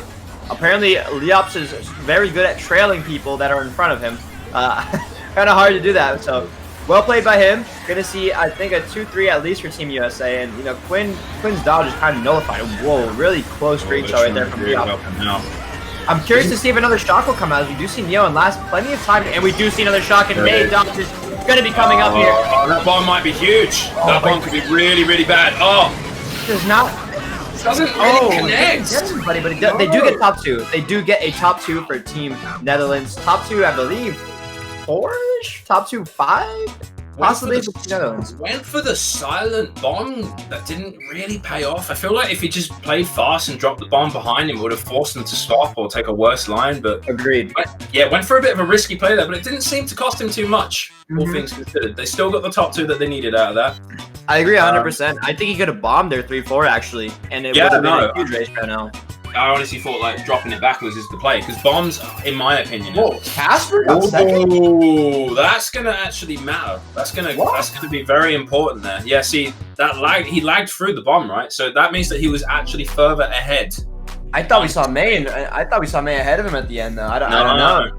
No, it was a bit of a weird one, that one. It's hard to tell, especially because on DDR, like, you know how like the line isn't exactly perpendicular to the angle that you finish at. It's like a bit slanted, so Casper may have gone far left, whereas we saw, you know. Maybe we can get a Weem 5 pick here, showing a bit of lag if there's any possibility of it. But maybe you are right here in the fact that maybe the bomb caused Casper's character to just kind of, you know, appear maybe a little teleporty / a little forward on May's screen. So, yeah, it's unfortunate, but it's not the end of the world. Like, it's unfortunate he lost 2 points and Casper gained 2 points. That's what that little exchange was there. Essentially, he went from 12 to 10 and 10 to 12.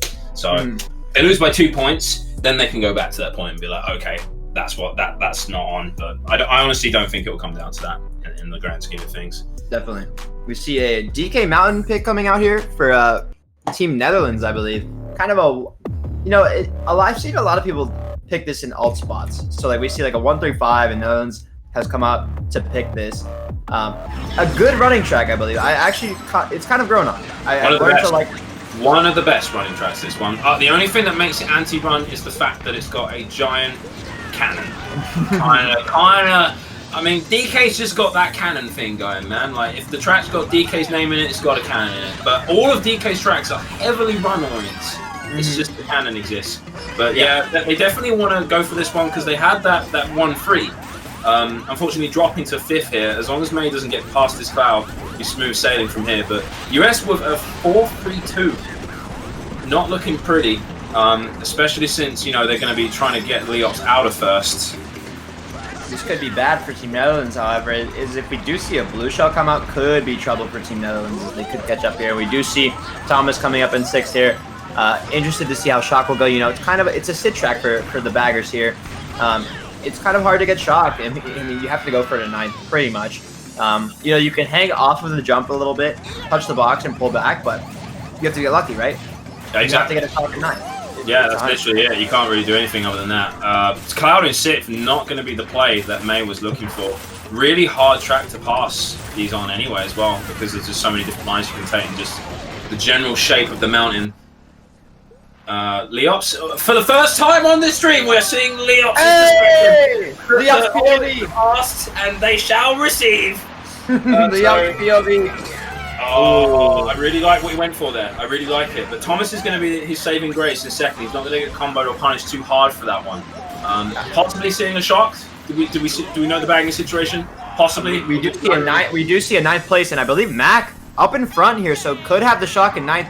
Neo opting to just kind of keep hitting boxes, and we do see a shock coming up. The mid spot's dodging for Team USA. The blue shot coming up for Thomas as well. And we do see May dodging as well with Team USA, so going to be hoping to keep this first place. Neo getting shocked, a star shock out of him, but nobody getting it. A bit too far up the mountain, I think. Yeah, and we're going to see, I think, that Team USA up here. We're going to be looking to see what NL can do to maybe bring it back if they're losing their spots. Just to clarify what's going on, this stream's a little bit far behind. He did not pull another one. May getting blued there, and I think it's at a top 3 for USA right now. Oh, that's not good. Yeah, Leops avoiding that red, really important. But Quinn's going to steal that position. Top 3. Might be a top 3-5. Ouch. Top 3. Top 3 for Netherlands. I'm sorry, USA. US, absolutely. Wow. Unfortunately, the bagging situation, that wasn't a second shock. Max Stream's just a little bit behind, so we were seeing, him using it in ninth, and then the star drop from Neo, but nobody opted to take it. I don't think anyone knew it was there because of the shock being where it is. I think everybody was more interested in pulling an item. So if you went for the item, you didn't manage to acquire the star, and that is going to be a pretty fatal top 3-5 for Team US there. Not the race that NL were hoping to get out of that. And it's unfortunate because we saw NL running the whole race, and USA got everything they needed. They got the shock and 2 blues there on lap 3 and completely destroyed NL. I mean, what can you do to come back from that, right? You have I think all 4 of Team USA dodged there in the cannon, and then as well as 2 blues. It's like you just gotta submit to the game, I guess. You can't really do much else as Team Netherlands. You can't get down about that either. You cannot, like, you're mentally, you have to stay ahead of it and be like, oh, like, we're fine. We just got really unlucky that race, because they played it well. They played it super well, but it's just unfortunate. The RNG factor comes into effect, and this is where we're seeing it head on. Yeah, I honestly, they're opting to go for Peach Gardens, and they know that Peach Gardens worked for them the first time round, so they're opting to do it again. Fantastic reset track as well. It's one thing that I was really interested in, is like burning Peach Gardens as the first track of the war.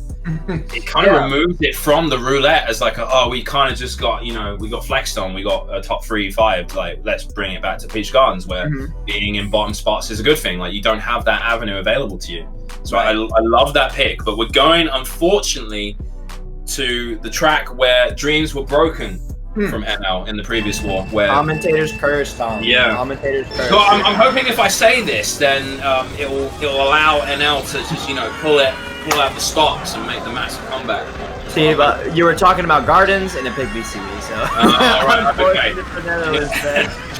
Because top 3 is super good to start on BCB, right? Your top 3 can get all the boxes, immediately backspam whatever item they get, and just kind of, propel themselves into that breakaway. And it's super hard to catch up on BCB, as we've seen before. Only way they can catch up really is taking the glitch. A lot of players opt to block it, and I don't really think many people. I don't think we saw anybody do it in the last war. We saw one person attempt it, but not make it lap 1, and right. That's it. It's a lot harder with Funky Kong. People tend to only opt to do it with mushrooms in their belt. Green going to be really, really tight there. That might be his demise, as he has no item to protect himself from Leops in second. He only got a banana, so he's going to try and opt to fire it, but Casper not going to be going that way. I think, honestly, chilling in second might be the play here. If NL are able to pull a blue shell, they can get him out first. Super long track as well. I feel like it's really common to see a lot of blues here on BCB. It's kind of exciting to watch this POV as well, because we see Casper and Leops in top 2, kind of like the 2 titans going at it of both teams. And, they all have a lot of interesting traps of, like, back spamming, trying to get the other person out of that top spot. So looking to see what happens here, but so far Leops playing really cautiously, and Casper trying to backstab to propel his lead a little more. Not seeing a lot of fun action going on. We haven't seen any blue shells. Neo sitting back here, not sure what he's doing. Matt going forward in ninth. Curious to see if he has the shock. But we do see, Leops and Casper. Oh, that big get! Oh, that's gonna be big. Down she goes. Oh my god. We're gonna see, and now also behind we see, oh, but Leops immediately getting glued, yeah. And the cancel coming out, so Neo definitely having shock, I believe, but Quinn dodging in the build. So interesting to see whose shock that was. Maybe it was USA. I think it was NL. I think they cancelled the blue and they got May. May had a mega mushroom, and I think Quinn possibly predicted that they were going to do that because they probably saw May in the mega and decided, right, now's my time to shine. Definitely. So Quinn's going to, you know, nullify some of the damage from that shot from NL that they used. Very, very smart there. They've got 1-3, which is good. And you're seeing Leops backing in first, trying to get Quinn out of that position. They really need that top 2. Casper shrooming up in 4th, takes over to 3rd place. I don't think that power is going to be too much of a game changer. Oh, no, not quite, but that banana is. Oh dear. That's going to give NL so many spots. It's looking like a 1-3-4 finish for Team NL because of that one. Oh, that tiny banana is just going to cause you to drop 2 spots. Tragic. Wow. I honestly thought Quinn got powered pretty bad on that last time, but he must have done some really good maneuver to avoid it because his funky just went out there. Yeah. I've seen a lot of videos / clips of people doing that. They start, when they see the POW come in, they start really wide, and then they're able to go tight and not hit the wall. Personally, I always get POW'd into that wall. I'm just a bad player. What can I say? I'm not a bad player. There's a beautiful sign on the wall with like Dry Bones riding King Boo's back, and I just got to spectate that stuff, man. I got to admire the artwork. I don't know about exactly. You know what? You're right. Yeah, just use that as an excuse. Yeah. Really good race. Yeah, good. That's what they needed. Doesn't quite undo the previous race, but it's a start, and that's what they need. They need that kind of positive momentum to kind of get themselves back in it. And obviously, US looking to do the exact opposite, kind of crush them in their fist if they can do. But no, very, very like all around GP. Didn't see any major breaks other than that one race, and it really looked like it was gonna be NL's race up until the very end, essentially, where it all just backfired. Yeah, you know, really good shock. I was kind of surprised that that they canceled the blue. I feel like we don't see it as often. You know, I feel like it's really obvious, and a lot of people predict that, and that's exactly what Quinn did. But you know, Casper held that first the whole time, gets sniped off, and obviously USA was holding that blue. Takes Leops immediately out of first. Maybe I'm not sure. I'm not sure if they could have used that shock a little better at the end. Regardless, they do get a really good race off of it. Absolutely, and that's going to get that track out of the roulette as well. Because honestly, you know, like Team US absolutely favor that track. They love that track. Whenever they got top 2, top 3, they just want to go there and they want to, you know, just run it. Yeah, 100%. And but yeah, Netherlands doing a super good job. We didn't see the glitch come into play again on that track. I don't think anybody made it. But no daisies. I mean, like, is it very prominent for funky players to go for that one? Like, it's not quite the level of BC3 yet, right? Because it can just kill you a lot more than it helps you. Like, I've seen people get sent backwards. I've seen people hit the wall and fall down. I've seen people get hit with an item doing it. Like, I've seen like just straight fibs hit people. So I don't know. So I think we've seen a lot of funky players go for it a lot more recently. I know just from like scrimming in Team Latin America, some of our players would go for it as well when we were behind. It's definitely riskier. I think I've seen Casper make it as well. So, you know, it's becoming more a part of the meta. However, it's still really difficult to make with funky. We're going to Cooper Kate. I think this was a Team US pick, possibly? I believe so, because NL is hosting. So usually when you're like even spots starting out in a GP, a lot of teams opt to vote for KC as they're able to get shrooms and come up. Definitely a neutral start course, as it's kind of hard to maintain that first place. This is the absolute item that you want, isn't it, Rolly? Triple fourth and Cooper Kate. Who's in 5th? Is it his teammate? Is he safe from protection? That's the real question. I think he is, because he's not looking backwards, so I don't think anything's going to be wrong here. So those trip shrooms going to come really in handy here for Casper. Unfortunate, you know, you want a golden, but obviously hard to get a golden in 4th. So really good pull for him there. But we're going to see this 2-3 from Team Netherlands trying to do everything they can to take him out. The pack getting a little bit split up here from the top 3, but definitely a lot of room to catch up here. And getting ready to kind of negates. Oh, and he used the shroom into the Goomba. I think he expected that the red was going to send him over the Goomba, but the Goomba's a little bit too big, saying, "Nah, buddy, I want you to admire my massive forehead." So unfortunately, wasting that shroom, spinning out. But he's still in a prime position. 6th can still yield. Triple shrooms against 6th is fantastic. Sean's going to be getting ready by May. a blue shell that's going to be connecting with an NL player, right? Is it Leops in first? I believe it's Leops, because we did see Leops back there, so we do see a lot of top spots from NL. Mac going to star Neo right now, trying to get shocked himself, so I believe nobody has it. But we still see Leo and Leops in top 2, even though there was a blue shell. We see Leops still up here, looking to Leo to kind of hold up this first place. Is now USA pressuring with this 2-3 passing Leops, but Leops going to also be up there with this Shroom. Really smart play to drop into 4th temporarily to get that Shroom, knowing that he has a higher odds of pulling the Shroom in 4th than in 3rd. So that's fantastic there. US 2-3.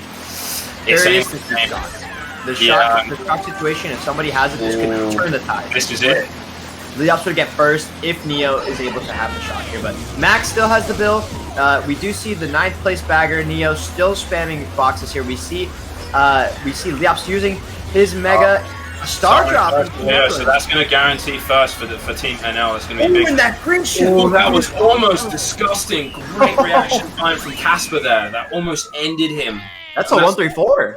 Yeah, absolutely. Wow, imagine what would have happened there if that green would have smacked him in the face. He would have gone for a sweet swim, dude. That would have been tragic. That would have literally undone the wrongs of BC.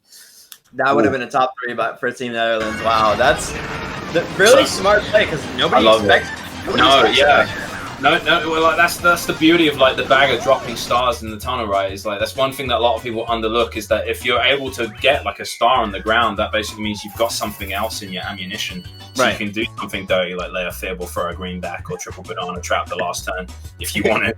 If that were me, I would have gone tight and eaten that green, if I'm being honest. Yeah, well, I mean, that's what I mean. Maybe Casper was expecting it. Maybe he adapted and saw like, oh, my man's in a star right now. He's going to try and do me dirty. So he adapted on the fly. It did look like he got some kind of weird trick out of the tunnel, though. That might have been his saving grace. Yeah, it's kind of those things that you just have to keep in mind, you know.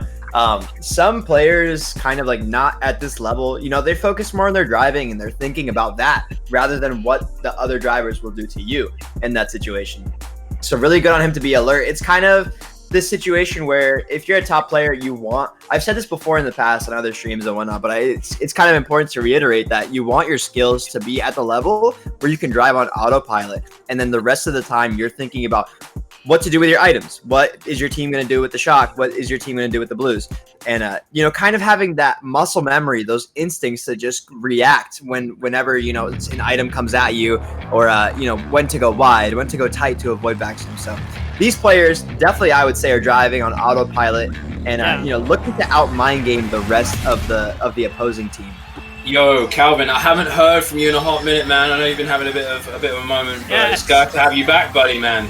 I am all gathered. I am all here. You know, I have it all together, believe it or not. And boy, is this war close. We have a 3-point difference now. I think it's 154 to 151. NL once again with the lead, just like they had with the last war, albeit a rockier start. Casper, unfortunately, landing on a banana before he can take Shroomless or anything like that. I'm super interested in what Brawley was talking about at the beginning, because I think to play this game at a top level, or to really play any game at a top level, you have to have like really complex concepts of how the game works down to like a T, right? You can't actively think about broad concepts while you're playing in high stress situations like this. They have to come to you like naturally. It has to be like it basically has to be instinct, and that's what a lot of these players here are kind of playing on. Right. Yeah, for sure. Because like once you get to a certain level, like there's only so much you can do for your ability to drive the courses, right, and pull off the shortcuts. It's just going to come down to like predicting player behavior, predicting item patterns, all that kind of stuff. But in terms of TF though, like a very formidable running track where like obviously NL opting to go for it. Mac using the shock in 10th. Seems to be going to be doing massive damage for the USA team. USA in a very pretty spot right now. Didn't quite catch who dodged there. That green not going to be it, man. They're going to need a blue shell or a power or something big to break this top 3. They cannot let them run away with this. May coming up in 5th. So they need a second shot. And there's definitely time for this power. There it is. There's the power. Let's do it. Oh, is he going to green shot? Blue shot as well coming out. There's the blue and the shroom. Okay, this could be big. I don't know. I think all the runners are saying Sean's getting. Okay, so that gets Sean in that. Okay, that takes That is bigger than you think. They had top 3 going into that.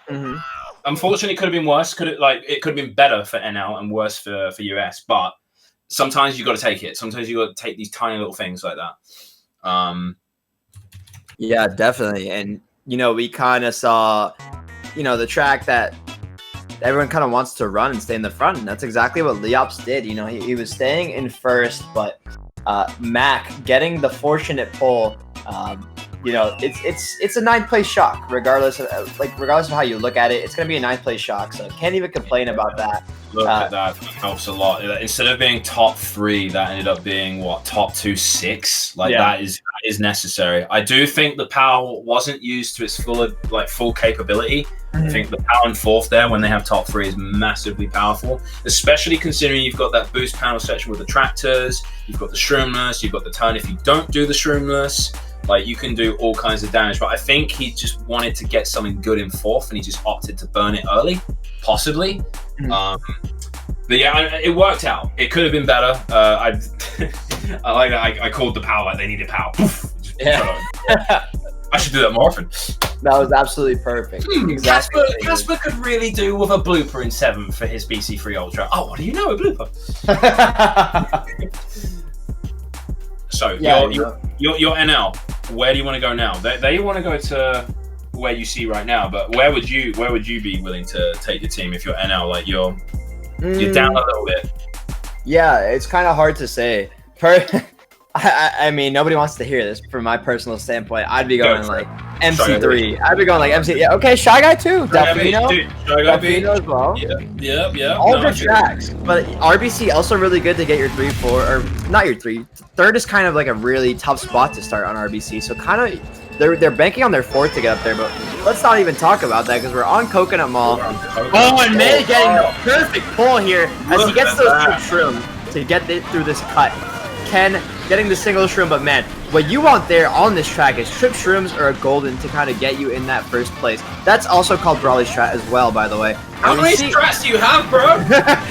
And we see May taking out Sean, gonna be staying in this first place. The perfect pull for him.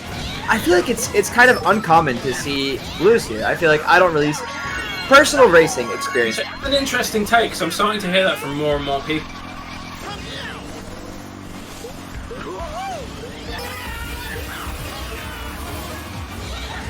Situation. So you've got what is it, a top 2 from NL right now, with 3, 4, 5 from Team US. Back green, just so that he doesn't have to fire it at Quinn, his partner. What were you saying before about the blue shells? I was saying you have to go out of your way to get a lot of the item boxes on this course, right? You have to deliberately take slower lines. I mean, this item box not so much that Casper's going for, but the ones on the fountain, the ones that above the fountain, and you can miss them. Also, bloop in 4th. I did call it. I did say BC3, but I mean, that kind of worked out. Commentator's curse coming in as per usual. But yeah, that's just the items. You have to go quite far out of your way to get them. So I feel like the blues just aren't as common because a lot of people opt to do the cuts. And they're spread out. The boxes are super spread out on this track, and that's another factor that plays into it.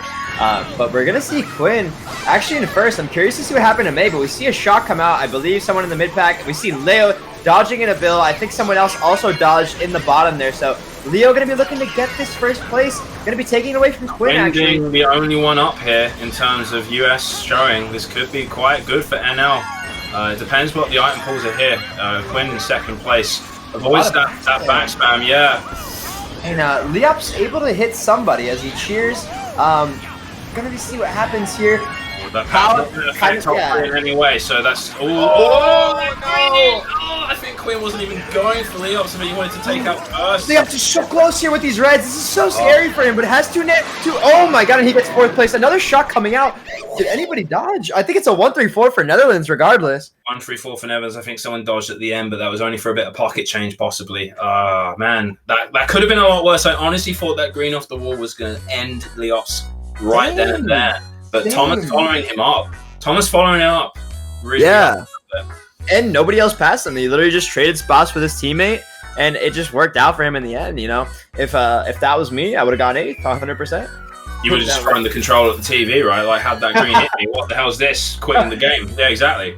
Yeah, we're going to see a 1-3-4-6 coming out from Netherlands. I'm curious to see what happened to May, because we did see him in first with Trip Shrooms, but I think maybe we weren't watching a top POV at the time, and maybe he got blue. Again, we talked about the uncommonness of blues, but it is possible that we saw it there. It is true, yeah. I think it's just like people underestimate how good of a run track this one is because, like, you know, like the escalators and the shot can be quite fail, and then you've got the shortcut section of catch up. But like due to all of the high tech of like going for like these really tiny tricks that just put you at boost panel speed, the 2 U-turns that are just blind AF. Yeah. Where you just like if you literally have to gamble like, am I going to take this tire and not lose a second and a half, or should I just stay in the middle of the road and there's nothing there? Okay, whoops, I've just lost time. So yeah, 100%. They want moon view, and they're gonna get it. Not having that on the last race, unlike the last wall where they came into complete agreement.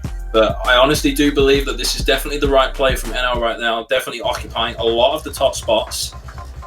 They just need a better opening than last time. Because I think the opening that we saw in the last wall was May getting a mega, frightening a few people, but then a really, really aggressive, a fib drift from Sean. There's the mega again, but this time we're going to see it from Casper. We're not going to see it from May this time, but he's opting to hold it. Don't forget, we also saw a troll on this track from Joris from US Baggy on here, so hoping to see if Neo can kind of, you know, stray away from that trolling. But we're going to see a 2-3-4 kind of starting out strong from Team Netherlands, as this is the track where you want to be in these spots. You want to be in the top, trying to take over here. Curious to see who's in first. I believe we saw Quinch coming up. And nice backspin by Thomas to take Casper out. Gonna be holding this mega though, as maybe Mac is in last place and wants to hold this. But we actually see Neo in last. Gonna be using this mega to get him, but you know, a little bit of lag there. The Netherlands lag compared to the USA lag. You know, getting him out of there. Neo staying in last place. Yeah, I didn't quite catch who's in first, but we're seeing a lot of US right here. We've got like what, US 765, 567 from US, and then Casper obviously back there as well.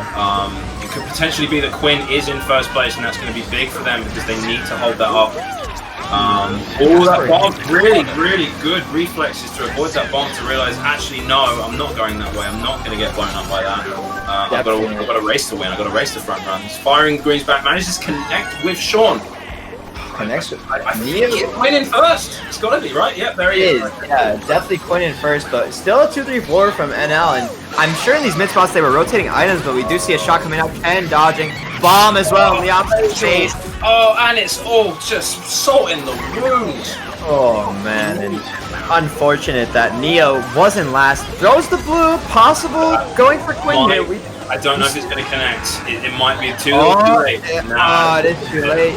Yeah, you're right, and it's a 3-4 for unfortunate. As we did see Neo in last, right? We saw him in last. Leos just like, no, you've completely ruined the sanctuary of my race. Have this! And he just lobs the bomb at the truck. Now, Casper, have some of that. Had enough. I don't blame him, dude. If I was in his position and I was just schmoving and then like I got readied and starred and back bombed and shoved into the side of the road, no one to care for me, I think I'd be doing the exact same thing. Man, and you know, we saw Netherlands holding the 2-3-4 just the whole entire race. What happened to Sean? Sean was the one who did that final blow to Leos. I think he was coming out in a start yielding triple reds. He was not up there. This is absolutely down to the wire, by the way. We're 2 GPs deep, and this is a 2-point difference with USA in the lead, 245 to 243. I cannot believe this. This is every war that we've had for like the past 2 days has been extraordinarily close going into the third GP, and then one team kind of picks it up and pulls away. I gotta admit, fingers crossed right now for the NL win. If I may, I would like to see it. I get it. If I may, because they've got a player called May. I love my jokes. I'm literally the embodiment of dad jokes here in EndGameTV 1 right now. It's somebody's got to do it. Somebody's got to do it, and it has to be me. You know, me being an old man and all. Going into the final GP here. Seen a lot of the running tracks out of the way, so definitely with my boy Broly here, hoping to see some Shy Guy Beach, if I may so say. I would love it. And I want to see. Let me just get this. I want to see. You got to send me the Broly track tier list, bro. Like, you sound like one of the most down-to-earth track tier listers I've ever heard in my life. And I'm moving house, right? I'm moving into a new flat. I'll pin that up on the wall. The first thing I see when I wake up every day. Hey man, I'm about to start a poll in the chat. Can we get an NL win? Can we get a USA East win for this match?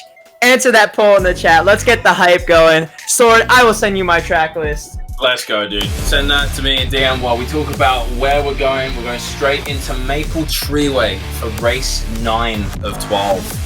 We see NL win. NL wins 59% right now, so the chat wants it to happen. They want to see the underdog win in this last GP. Let's get down to it. Maple Treeway, really good pick for the host team NL, as third place, exactly what May did, just jumped into the cut and now has a golden enforcer, so executed to perfection by May right now.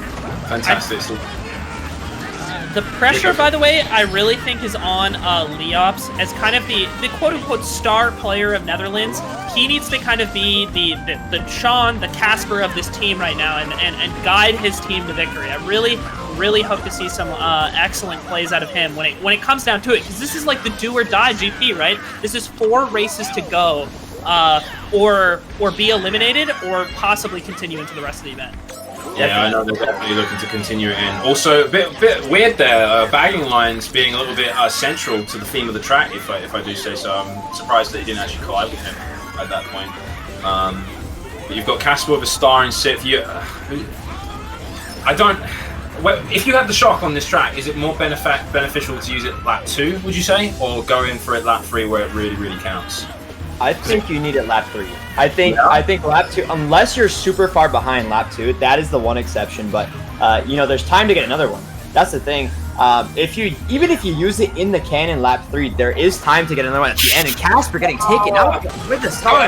Mario Kart 8 green there, bouncing off the wall, kind of curving a little bit to make sure that you can't move on there. You got Leops in 1st. I think, did we see a 2-3 from US? Not entirely sure. I know Quinn was up there. We do see a 3rd place from May, but I think an underrated spot to use the shock is directly after cannon. We see a lot of cannon dodge. That's exactly what Team Netherlands did. They want to figure that first. But again, we see Casper dodging. Casper knew that they were doing it. Casper's like, they need that first. They need and the pull of the century right there. Flew in 5th place. Leops is still really gone though, so unless Quinn gets a red, I think Leops will be safe, especially because he's on the boost pads now. I think he's perfectly fine here. But again, you might want to question that shock. You don't know, maybe it could have helped your team at the end, but you can't question it now because they did get a blue shot. They've got 3 as well. They've got 3. That's the important thing. I think if they didn't have 3 as well, they possibly would have been like, okay, Leops, maybe you need to slow down a bit, bud, and then get like 2-3 out of the cannon. Definitely. But this is going to work out well. Yeah, we're gonna be looking to finish in this 1-3. They're looking to be fine. Gonna see who's behind them. Oh, and it's a lot of USA names, so it's gonna be a 2-4-5 for USA. 2-4-5 US and then 1-3-7. So pretty even, all things considered. Kind of splits it up. I agree. The shock possibly could have been used better, but I mean, in that situation, I think they just wanted to secure 1st place. Yeah, it paid off because the blue came after. You can't predict blues, obviously, but personally, there maybe like I was saying before, it's kind of underrated to use it not in the cannon. You see a lot of teams going for it in the cannon, just kind of the obvious call, and that allowed Casper to dodge. But maybe if your team has other dodges, you chain in that set after the cannon or use it at the end, just kind of being like a little bit unpredictable. But we have seen these matches been like a game of chess, man. We've seen a lot of, mental games being played, trying to use shocks where people wouldn't predict. But honestly, at this level of play, it's really hard to use a shock where the other team doesn't dodge. Guys, it's really predictable. Points, right? The points. Tell me about the points. I am sweating. Yeah, sweating right now. Let's go! We swing from the small point differential we were already barely at to 1 point in Netherlands' favor, 275 to 274. 3 races to go. They went from being down by 2 to being up by 1. Let's go, man. I'm so excited. Yeah, this is crazy too because I wish I had my webcam on. I'm standing up right now. We're playing some Ring Fit Adventure while this is going on. I'm pacing around my room. Don't know what's gonna happen here, fellas. I'm excited. Let's go. What are your guys' thoughts on BC3 down to the wire like this? You said, I believe it was loosely described as a reset course. Garbage, terrible, dreams are shattered, nothing but right angle turns, worst track in the game. No, not really.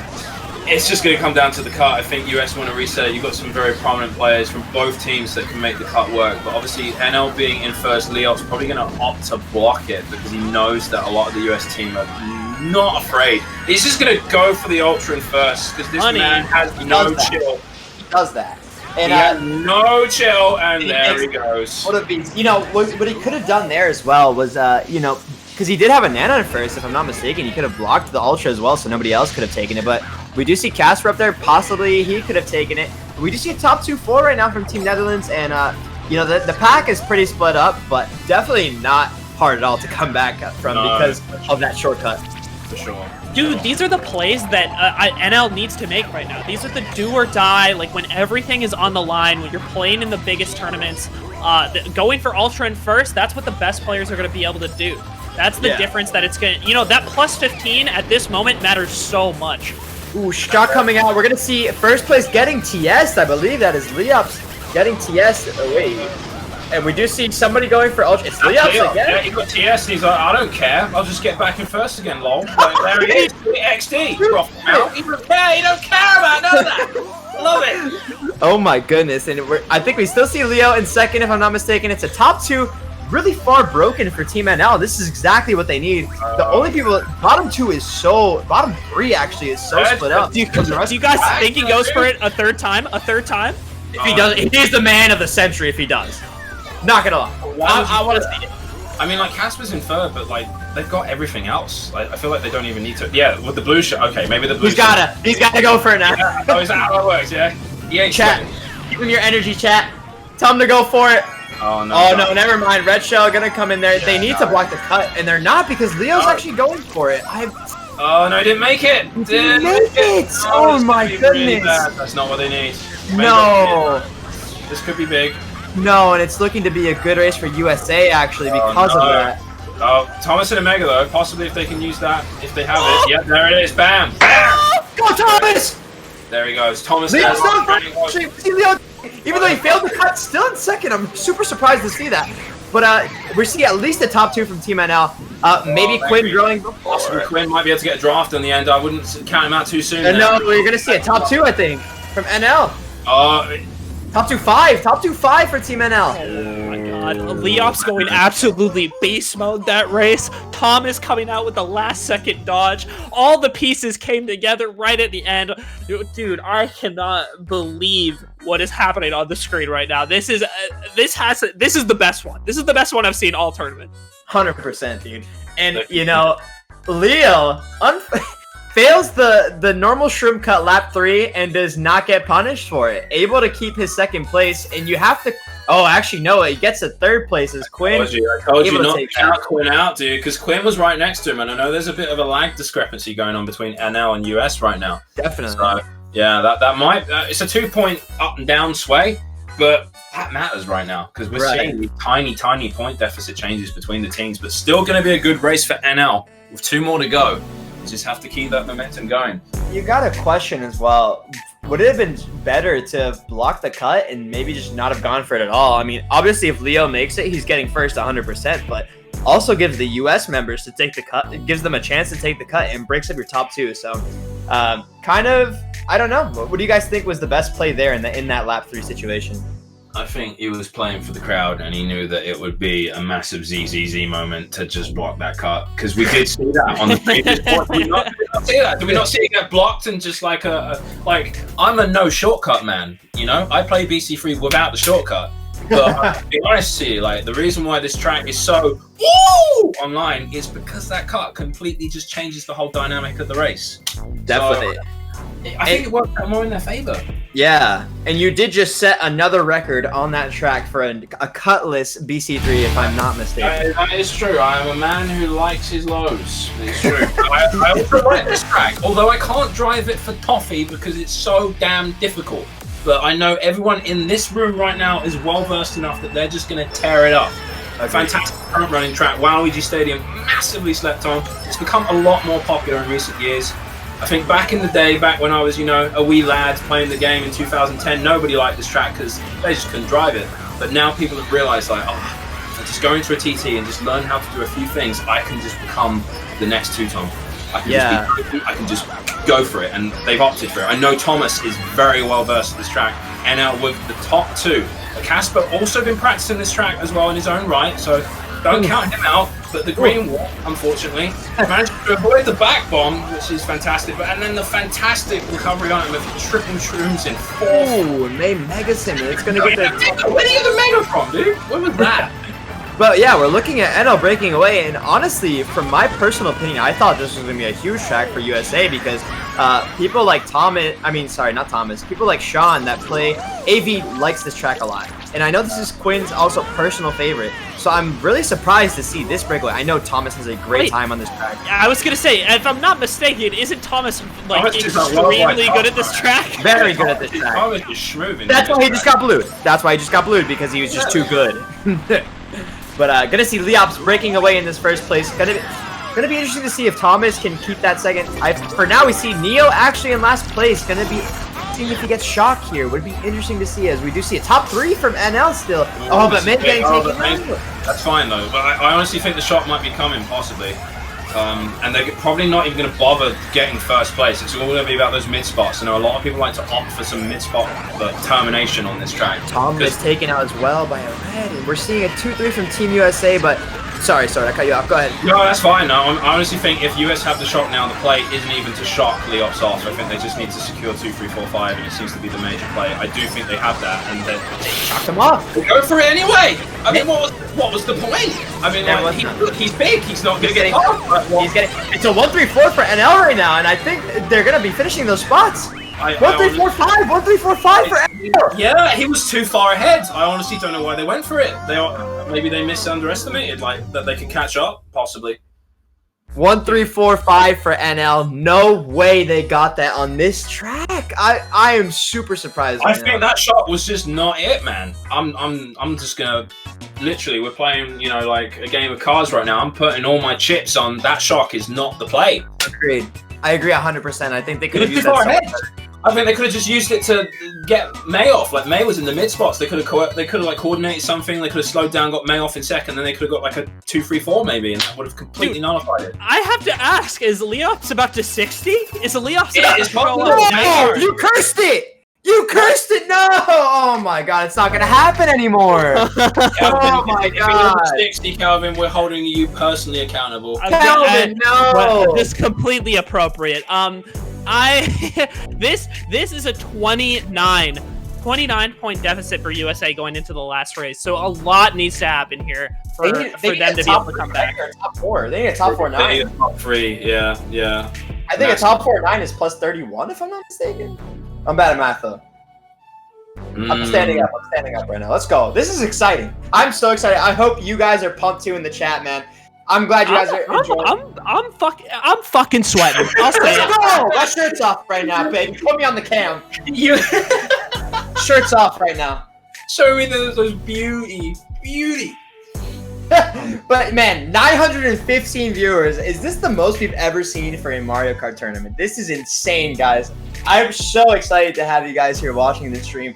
Let's go into this last race on Daisy Circuit, and kind of a luck track. Very Chuck reliant track as well. So don't know about that, Chief. Bit of a front run, bit of a poggers. Oh no, I'm opposed to that. I am opposed to that. Dude, if you're in first and you hit the cones, they just come crashing down like in Christmas Journey. Just smash up anyone who's behind you. You got the shortcut that you can just block it, and it's so small that I can't even see what's going on in there. Look at all those cones, dude. The cones are showstoppers for sure, and we're gonna see May stopping somebody else's show as he reads them for didn't catch the name. Sean's just gonna be, you know, taking May around that turn, just be like, nah, bro, you don't need a 9, but I'll help you out a little bit. Woo! That bomb take. Oh no, Sean actually really good reaction. Oh. Yeah. He's got a blue, but we've got NO in first place, so they're going to opt hold it. But NO with, I think, oh, never mind. Oh, I told you, What's happening? It's all coming together, dude. Sean overtook NL right there. That's what happened. NL was in first. Something went wrong in that kart. He just missed it. Sean was the one to pay the price for that one. And we see Mac and a Bill in 9th place. So Neo in last. It could be looking really good for NL if they have the shock. And we're seeing them running just strong right now. I would just get Thomas out first, bro. Like, he's got the carnage right now. I'd just fall back if I was Thomas. Agreed. I don't know why he's running it with triple reds, but maybe he's just a threatening force. But you got Casper coming up with mega and triple red combo, and someone backing up in a star. It's got to be NL having shock.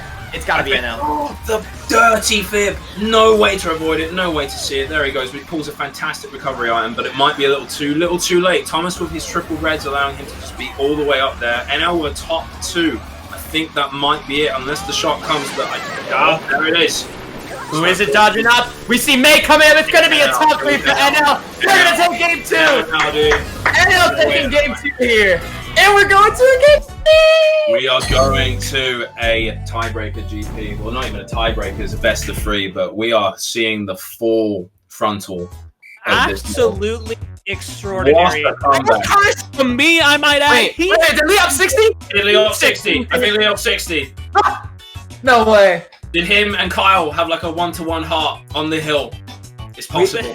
And Kyle and Leox, the only boys united who have 60 in this tournament. That's why they went Daisy Circuit. Leox like, I got this. There it is! Hats off, man. Hats off for the 60. A win by 46, 389 to 343, and that means we're getting a third match. Absolutely extraordinary match, down to the wire. NL clutching up when it matters most and keeping their tournament life alive. I cannot believe this. Thomas the legend in first at the line, but he knows his teammate is popping off. He's like, Leox, bro, I got you. You drop this, king, and he hands him the crown. That's what it is. Oh, man. All this tells me is that Daisy's got a bit of Dutch ancestry somewhere in there, because that just seemed to be favoring the NL all the way through. Because like the US had some chances there, but NL pulling that shock, I don't know whether they got it in 9th or if they got it in 10th at 30 seconds or so. But the US really needed it. I think you kind of jinxed it, bro. I think you were like, yeah, Daisy Circuit, yeah, shock, Ryan. And that was just it. Hey, you know they did run it, and you know why? Because USA didn't get shot. If USA gets shot, boom, that's like a top 4 USA. It's true. But yeah, wrapping up, final thoughts on that war. Really intense. I think it was definitely a lot more intense because, you know, Netherlands having everything on the line. Guys. Oh, wow, dude. Insane.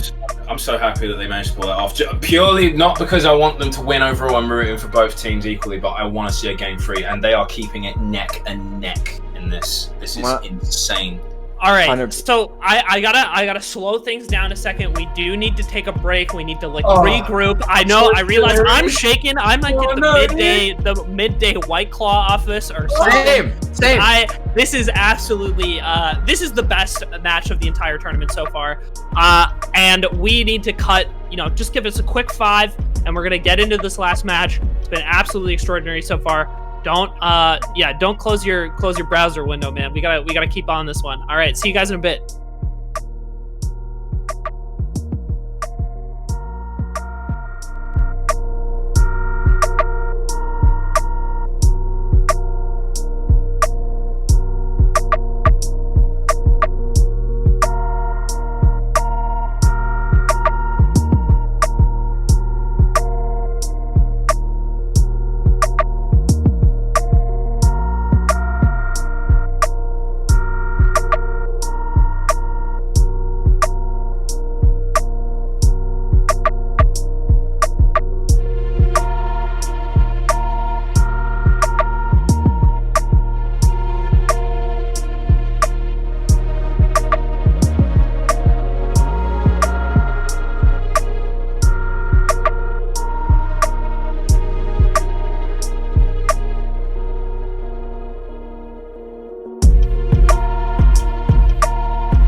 think we're live. Are we? Yep. Hey! What's up, guys? Eric, man, we gotta have you a little louder. I think you're quite far away. I don't think Eric will be joining us just yet. I think he needs to do a little bit first. But guys, we're gonna have Eric joining us on commentary for this last one, so get hyped for him. But right now, Brawley back in the action, joined by my man Sword. Calvin away, figuring out some issues. Might be back now as he hops in the call. Calvin, are you all figured out? I need to lodge a complaint with VLC. It clearly does not like my computer very much, but you know, we have to deal, and luckily we have 2 and now 3 other very competent casters taking things over. I have to say, just looking at a little overview here, I don't know if you talked about the USA sub yet. We have Javo in for Quinn, which is a really interesting sub. I thought, I wonder what the thought process is behind that. I wonder if it's in the favor of like shot calling or something, because I know Javo is someone who tends to make like calls in wars, because I thought Quinn performed pretty well that last one. Quinn dropping 106, the actual MVP of the lineup in the last one, and now getting subbed out. So you have to wonder if it's for another reason such as that.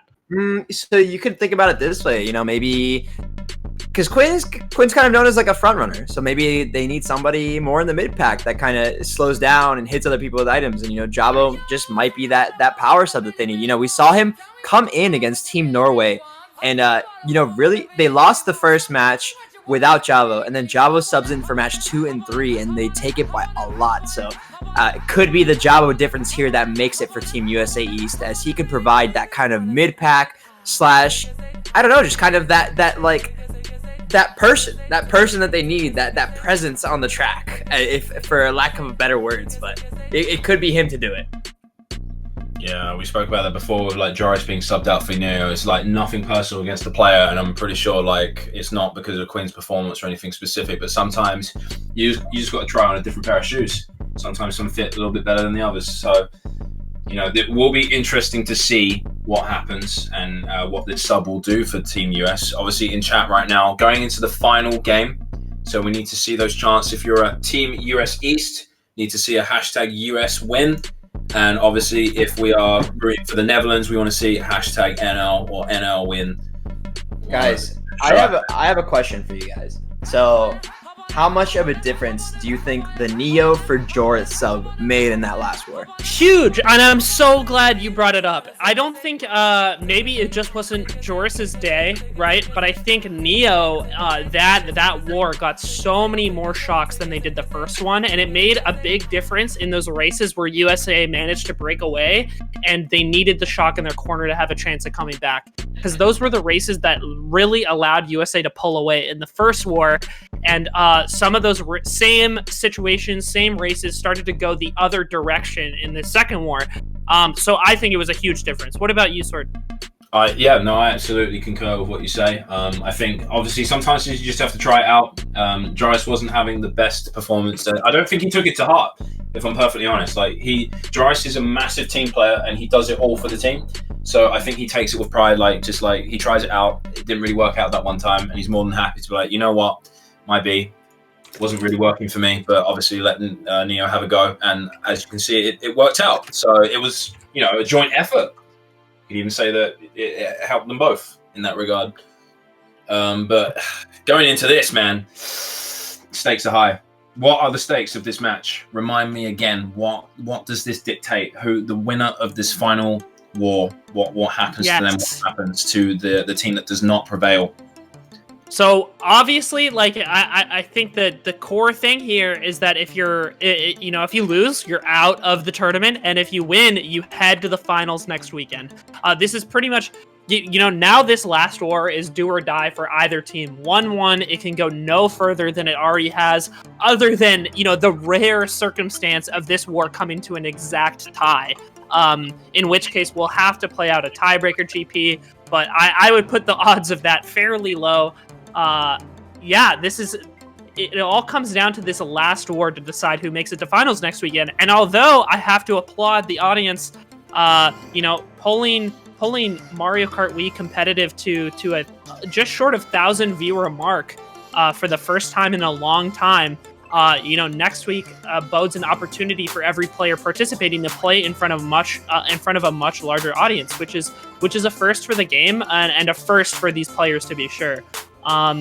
You know, so I would say that opportunity alone is a lot on the line itself. Other than the pride and other than the tournament itself, it's this opportunity that you know, teams in this community rarely see. Man, I'm so glad that I'm choosing to drink my water pivoted 90 degrees away from my keyboard right now, because I'd just be spilling it all over the shop, dude. I am quite nervous for the teams. I'm gonna be honest. I feel like a kid on Christmas morning. You don't know what's in the present. You want to open it. You're like, oh my god, please let me open it. You can't. You gotta wait. We're gonna get into it soon, real soon, ladies and gentlemen. Yeah, it sounds like the players have actually already started. We're on a little added delay. Everybody with that little 90-second buffer to make sure nobody's being sneaky, nobody cheats. Wouldn't want any of that. Yeah, absolutely. No screen sniping, no pivoting to the left. Like, hey man, he's got that good stuff. We should do it. None of that. Yeah, thank goodness Guys, that's all sorted out. Are we gonna see a baby Daisy on the bullet bike? No, none of That's that. sad. What do you take me for? Logan USA on GCN Waluigi Stadium glitch? That's not me. Or what about Ryu Chen? What about baby Luigi on the bullet bike? You know? Oh yeah, let's do it. I love that. Guys, in the chat, hashtag NL win, hashtag USA East win. I'm excited. We're going into this last one here as we get into these track picks with the Javo Power Sub coming in for Team USA East. We'll see if it makes a difference. Netherlands opting to stay with their same lineup. Let's go, guys. Glad you're here with me. Hope you're enjoying your Sunday. I know I am. Some exciting action to come in these next 12 races. Oh, we're starting off on Peach Gardens. The Peach Gardens. Iris! This is actually going to be insane. I can't wait for it. Thank you guys for joining us on this trip. Peach Gardens is going to be the case to start this one off. And y'all, let's talk about it. Who is going to win? What is going to be happening here? Talk to me about it on Peach Gardens. How is it going to happen?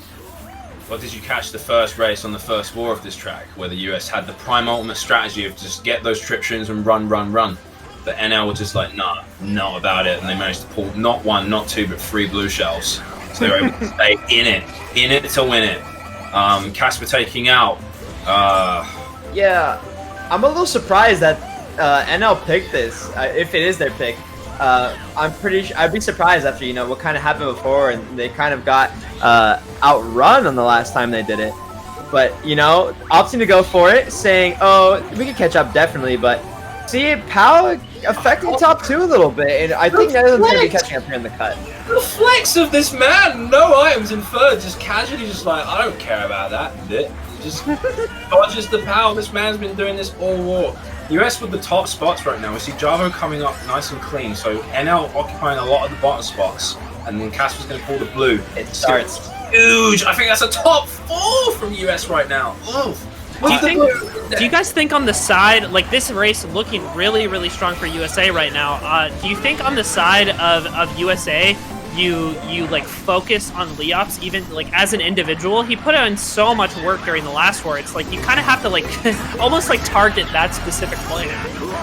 Maybe, possibly, but I mean, like, all they've got to do right now is just keep some of what they've got, and if they've got the shot as well. USA has all the resources to win this race. Casper doing his best to avoid Leops so he can keep that blue shell for his team, as we're still going to see, I believe, no, Ken getting hit out of the top, so, and Sean as well, so we're going to see Netherlands. Oh, and that red's going to be huge. If he, they can't avoid it, nowhere to go, nowhere to hide. And maybe a shot coming, and a blue coming out now. So I guess the Netherlands member actually taking over first. Gonna be seeing if Shock will do anything. We do see Ken and Omega gonna be dodging here. Gonna be coming up to get those top spots. Sean getting first, 2-3 from Team Netherlands, and a 1-4-5 for Team USA as we see Javo there at the end, I believe, crossing pit. Dude, I have to be honest. Like with the way that race looked during top 2, I think 2-3 on the side of NL is actually very good. Like I don't know what happened for USA. I don't know what resources were being like exchanged across like the spectrum of all players. But with top 4, Blue and Shock in your corner, it's almost surprising that the race fell apart to that degree. No, it's not. It's Peach Gardens, man. Peach Gardens. it's Peach Gardens. Like, if you were talking about like BC Wii, BC64, I would literally like, I'd just be in full agreement with you, man. But Peach Gardens is just anyone's game because of just how dynamic it is in terms of its run potential and the fact that you've just got so many opportunities to catch up and so many boxes, man. There are big dogs chaining big boxes, man. You cannot sleep on that. It's important. Can we talk about kind of like the mental game a little bit? Do you think Jabo coming into this match 3, do you think all the other players are like kind of mentally drained already from those first 2 matches? Do you think Jabo coming and maybe warmed up from TTs or whatever is going to bring like a new perspective, a new view for this Team USA East? I think it does bring a fresh perspective. But I have to imagine, like, whatever fatigue Team USA would be feeling, it has to be, like, double for NL, right? Because it's so much later in the day there. I think it's already, like, closing in on, like, 1 a.m. for them, I think. And I think you may be getting, like, pretty tired at this moment. Like, going into the 3rd war, it's going to be pretty tough to, like, stay as focused as you were, even with the sleep schedules that Mario Kart players maintain. However, on the side of USA, like they, as the 4 players who didn't get sub, have to feel like pretty refreshed still, being earlier in the day, and then Javo coming in as that fresh perspective is going to help a lot as well. Definitely. Sorry, go ahead. I was just going to say, what do you think about seeing this track so early? Because we've seen this track as a bit of a swing at the end of most of these wars so far. I think this is the earliest we've seen it at race 2. Yeah, kind of agree here. I would say we don't see it super often early. It's kind of a risky pick because that's going to be a bit unfortunate misplay there. Well, a little bit of a team ownage there. I think Ken accidentally bumping Casper. Ken going to be up top with Leops following. Leops overtakes with the golden and gets the perfect item to boot and slow down his tracks. But as we've seen before, this kind of lead doesn't really matter too much on this track. Because anything can happen. Now, yeah. Does Leops go for the Ultra again? We saw this in Yeah, Q2, right? We saw this a lot, and even when he was in 1st. But let's talk about, like, yeah, what do you even go for at this point? Being so tired, knowing this is game 3, and then obviously everything but never mind, the blue will He's come, going to go for it anyway, look. survive. He has to. James like, look, you're on the platform, bro. You know you want to do it. You're thinking about it. You're not sure. He does it. Yeah. Every time. By the way, I have to add that if he hadn't done that low trick there, I'm pretty positive he would have been blowed off. So that was like an interesting part of the dynamic where it's like you have no choice but to go for that low trick to make sure you keep first, or to keep from getting target booed rather. Beautiful double backing there. I was really afraid that I didn't know what was going on. I thought Leops was trying to hit his teamate. 100%. An individual, I 60 once, I'll do it again, bro. I was really thinking, nice. Really, really smart play on the last turn there. The top 2 to boot. Is he going to go for it again? What do you think? Leo maybe has a Sherman first, and we could see the repeat of what happened lap 3 on last BC3 where Leops has a Nana. Do they opt to block it? Will Leops go for it this time? Actually has a fib. Okay, double blocking it now, proving me wrong. But and the green shell disappeared. Okay. Oh, no, that green disappearing is big. And Casper's able to take the cut. He second-guessed himself. You saw him kind of lining it up, saying, no, never mind. I don't think that's quite it. And thankfully for him, he does it, gets first, should be able to push us out. We do see a player behind them, but it's going to be far behind them. And for NL here, I'm pretty sure that they're going to take this one to boot. USA actually to at least getting first place. NL getting some good spots behind it. As for the final result of it, it's probably going to be a little bit close, but either way, that is the way the cookie crumbles. Impressive stuff. Am I seeing a bit of an intervention from like a DT or like some kind of overseeing force that just decided that it was time to make the green go poof? Bye-bye, green. Yeah, I was curious. Wait, did somebody take out the fib then? Because I swear to God, there was also a fib on the jump. Yeah. So what happened is there was a fib there, and then I think the person that took it out maybe dropped a green on top of the cut, and the green disappeared as soon as Casper was going for it. The luck is insane. If that green hadn't decided to just disappear out of the phase of reality, that would have been a much better race for NL, but they're still going to take that to the bank and cash it in with a big 2-3-4. The fact that the green was even there in the first place is a miracle in itself, and then afterwards, it's just disappearing. Perfectly for Casper. I love when greens, like, people get hecked on the ramp and the green just lands in the perfect spot to block the cut. Like, that's just such luck, right? And then whatever happened there was just like, it's gone. It's crazy. Insane. Maybe there was just one too many greens in play for the race. Made it disappear. That's kind of how Mario Kart works. You know, if you have one too many of an item, it disappears, or it gives you a single shroom if the game wants to give you that item. So, fortunate for Casper, you know, able to take that. Otherwise, I think Netherlands would have had a top 3, and that would have been a ginormous race for them. Yeah, if Casper wasn't there, that would have been an absolute disaster for USA. That plus 15 mitigates so much damage. Obviously the most points you can get out of any race. Even a 3 extra points on second place. And when it comes down to these matches that are so neck and neck, you know, a margin of like 3 points between a couple racers is what makes all the difference. Definitely. And we're going to see an N64 Bowser's Castle coming out. Kind of a theme that we've seen is Casper kind of liking the front runners, and Leops unfortunately choking a little bit, getting blocked there. Yeah, it's not the ideal place you want to get sat on, especially on a track where just being in the front is the way to go. Just not a lot of opportunities to catch up other than that one cut. Java doing some nice work there to slow down NL, realizing that they've got the top position and they need. Oh my god! Beautiful, Oh. Absolutely incinerated off the jump. Fantastic play. And right that's there. hey, maybe that's the refreshed and new perspective we were talking about. That's what Java is bringing to the table, right? Is like maybe yeah, Quinn was scoring raw points, but Java taking the role upon himself to take out a bunch of NL mid pack. Who falls off there though? Like, that is the tiniest gap. You usually just see something. Yeah, you don't see that often. That was incredible. No, very, very rare situation. I do think what we're going to see, though, is an NL shock, right? I mean, we saw Mac a little bit of a perspective back there to see, yeah, they're not doing too hot right now, and May certainly going to try to change her. Okay, Golden not going to be quite maybe what they wanted. They'll at least be able to move up just a little bit, but we'll see if this is enough, really. I don't know if it'll be too much for them. I see a lot of USAs up there, and oh man, you don't get to see that when you're holding into the mushrooms, but it's lap 3. We'll see if that can do anything for them as they, or sorry, lap 2, if you excuse me, and USA at least holding a firm grasp on most of these top spots. I believe top 3 is what the bill will be for Netherlands. Let's see if we can have finally something of a race win for them, but as soon as I say that, it looks like our stream might be going down for now. And yeah, we did see this USA top 3, and you know, if you're Netherlands, you want a lap 2 shock in that situation to kind of get them up there. Unfortunately, can't really see what's going on, but I believe, you know, USA kind of just gonna run with this unless a blue shell or a shock can change anything. But even with the shock, it's really hard to catch up on this track, especially with that breakaway. Yeah, the shock is in USA's possession, by the way. So unless there's a big throw from their members at the end, not much is going to change. It looks like that USA did end up using the shock towards the end of the race after they secured a bunch of top spots. And that's going to be, I mean, I think I was just looking over Mac's perspective, it looks like they locked down a top 3. What, NL or US?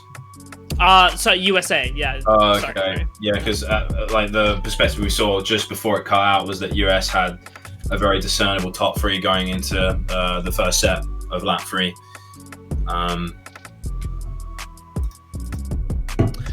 Well, we just gotta wait for these little results to pop up here. I'm super curious. Okay, it looks like they're coming in. Yep, that's, oh no, not what you want to see. USA top 4. Oh dear.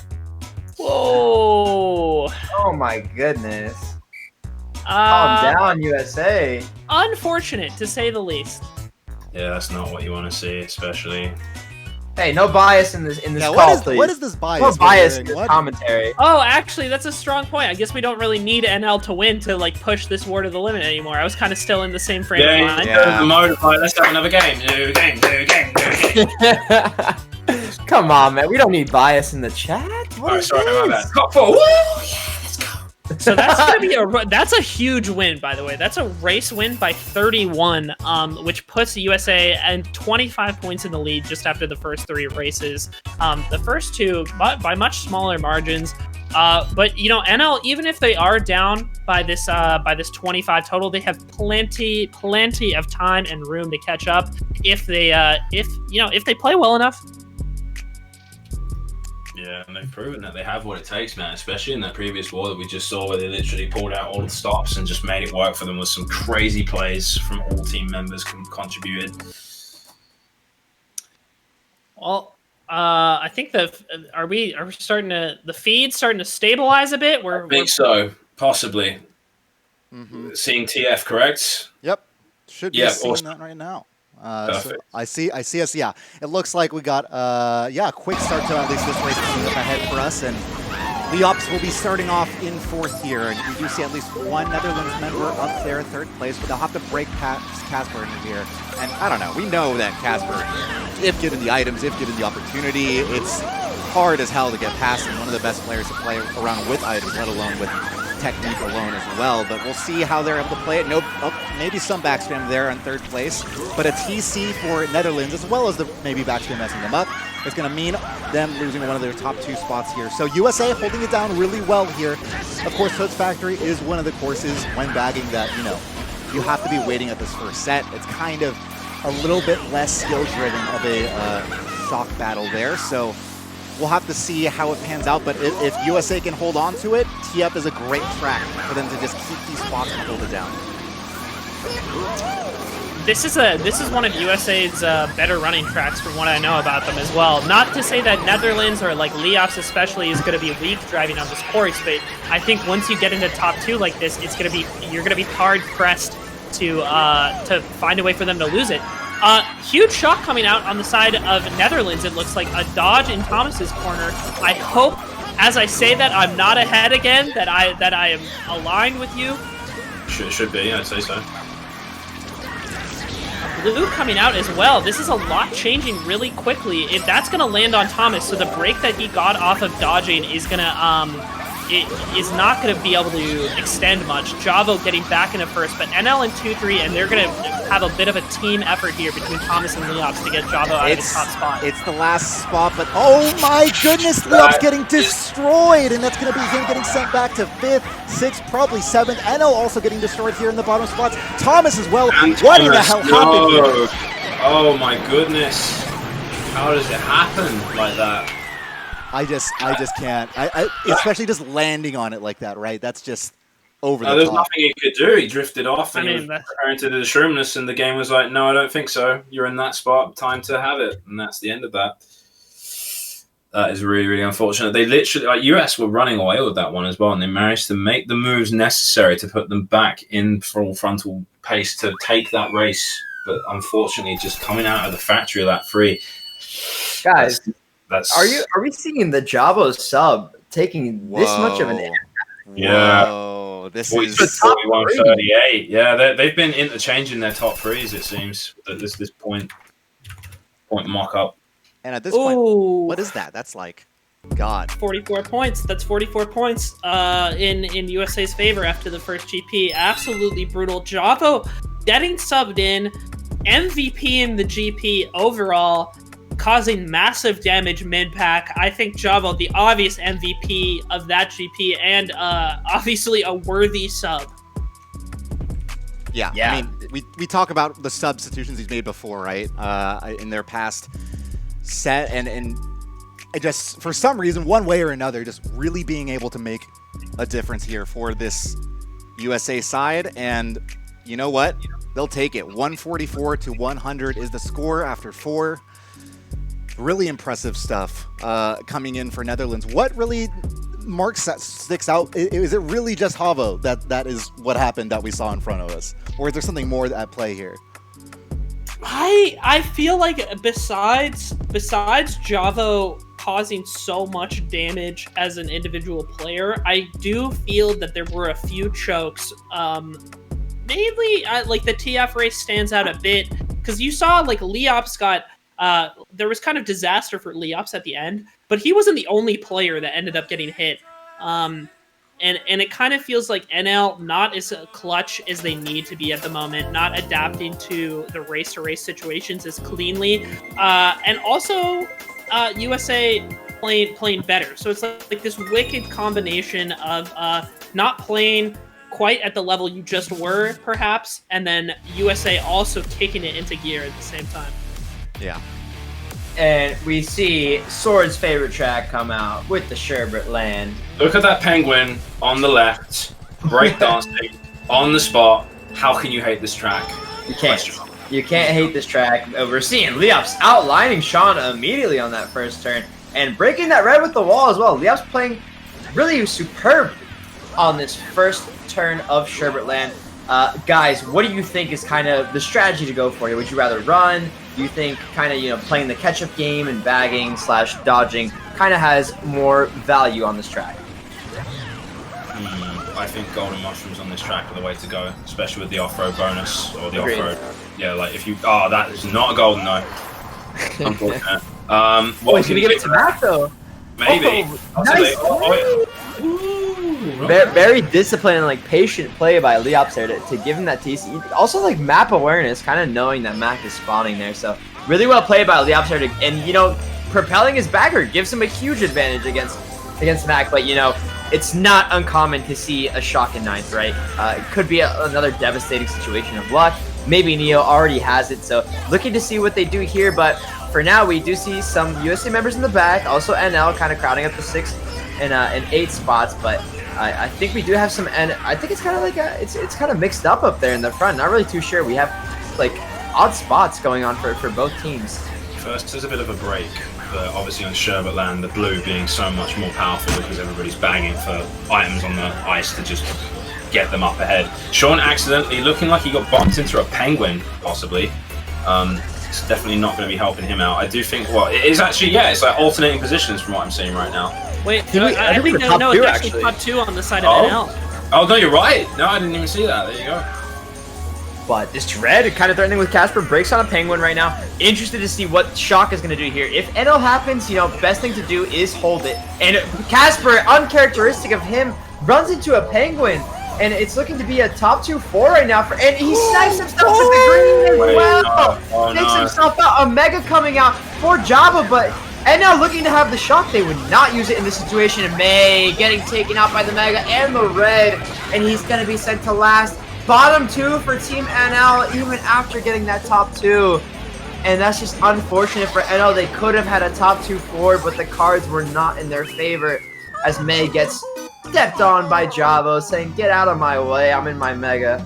I just think he had balls so heavy that you could sink a ship to go that tight on the last turn when he was approaching a Mega Man. I feel like he should have just gave way, should have gone wide possibly. Yeah. Obviously knowing, maybe thinking I can probably clutch this out. But I think that's what a lot of people forget, like the Mega Mushroom. Because you know how like a Mega Mushroom on a normal track, you don't go any faster than anyone else, right? It's just, you can turn in your wheelies and all that. But on Sherbet Land, Mega Mushrooms are a lot more powerful because of that off-road ice. So he was gaining on him there.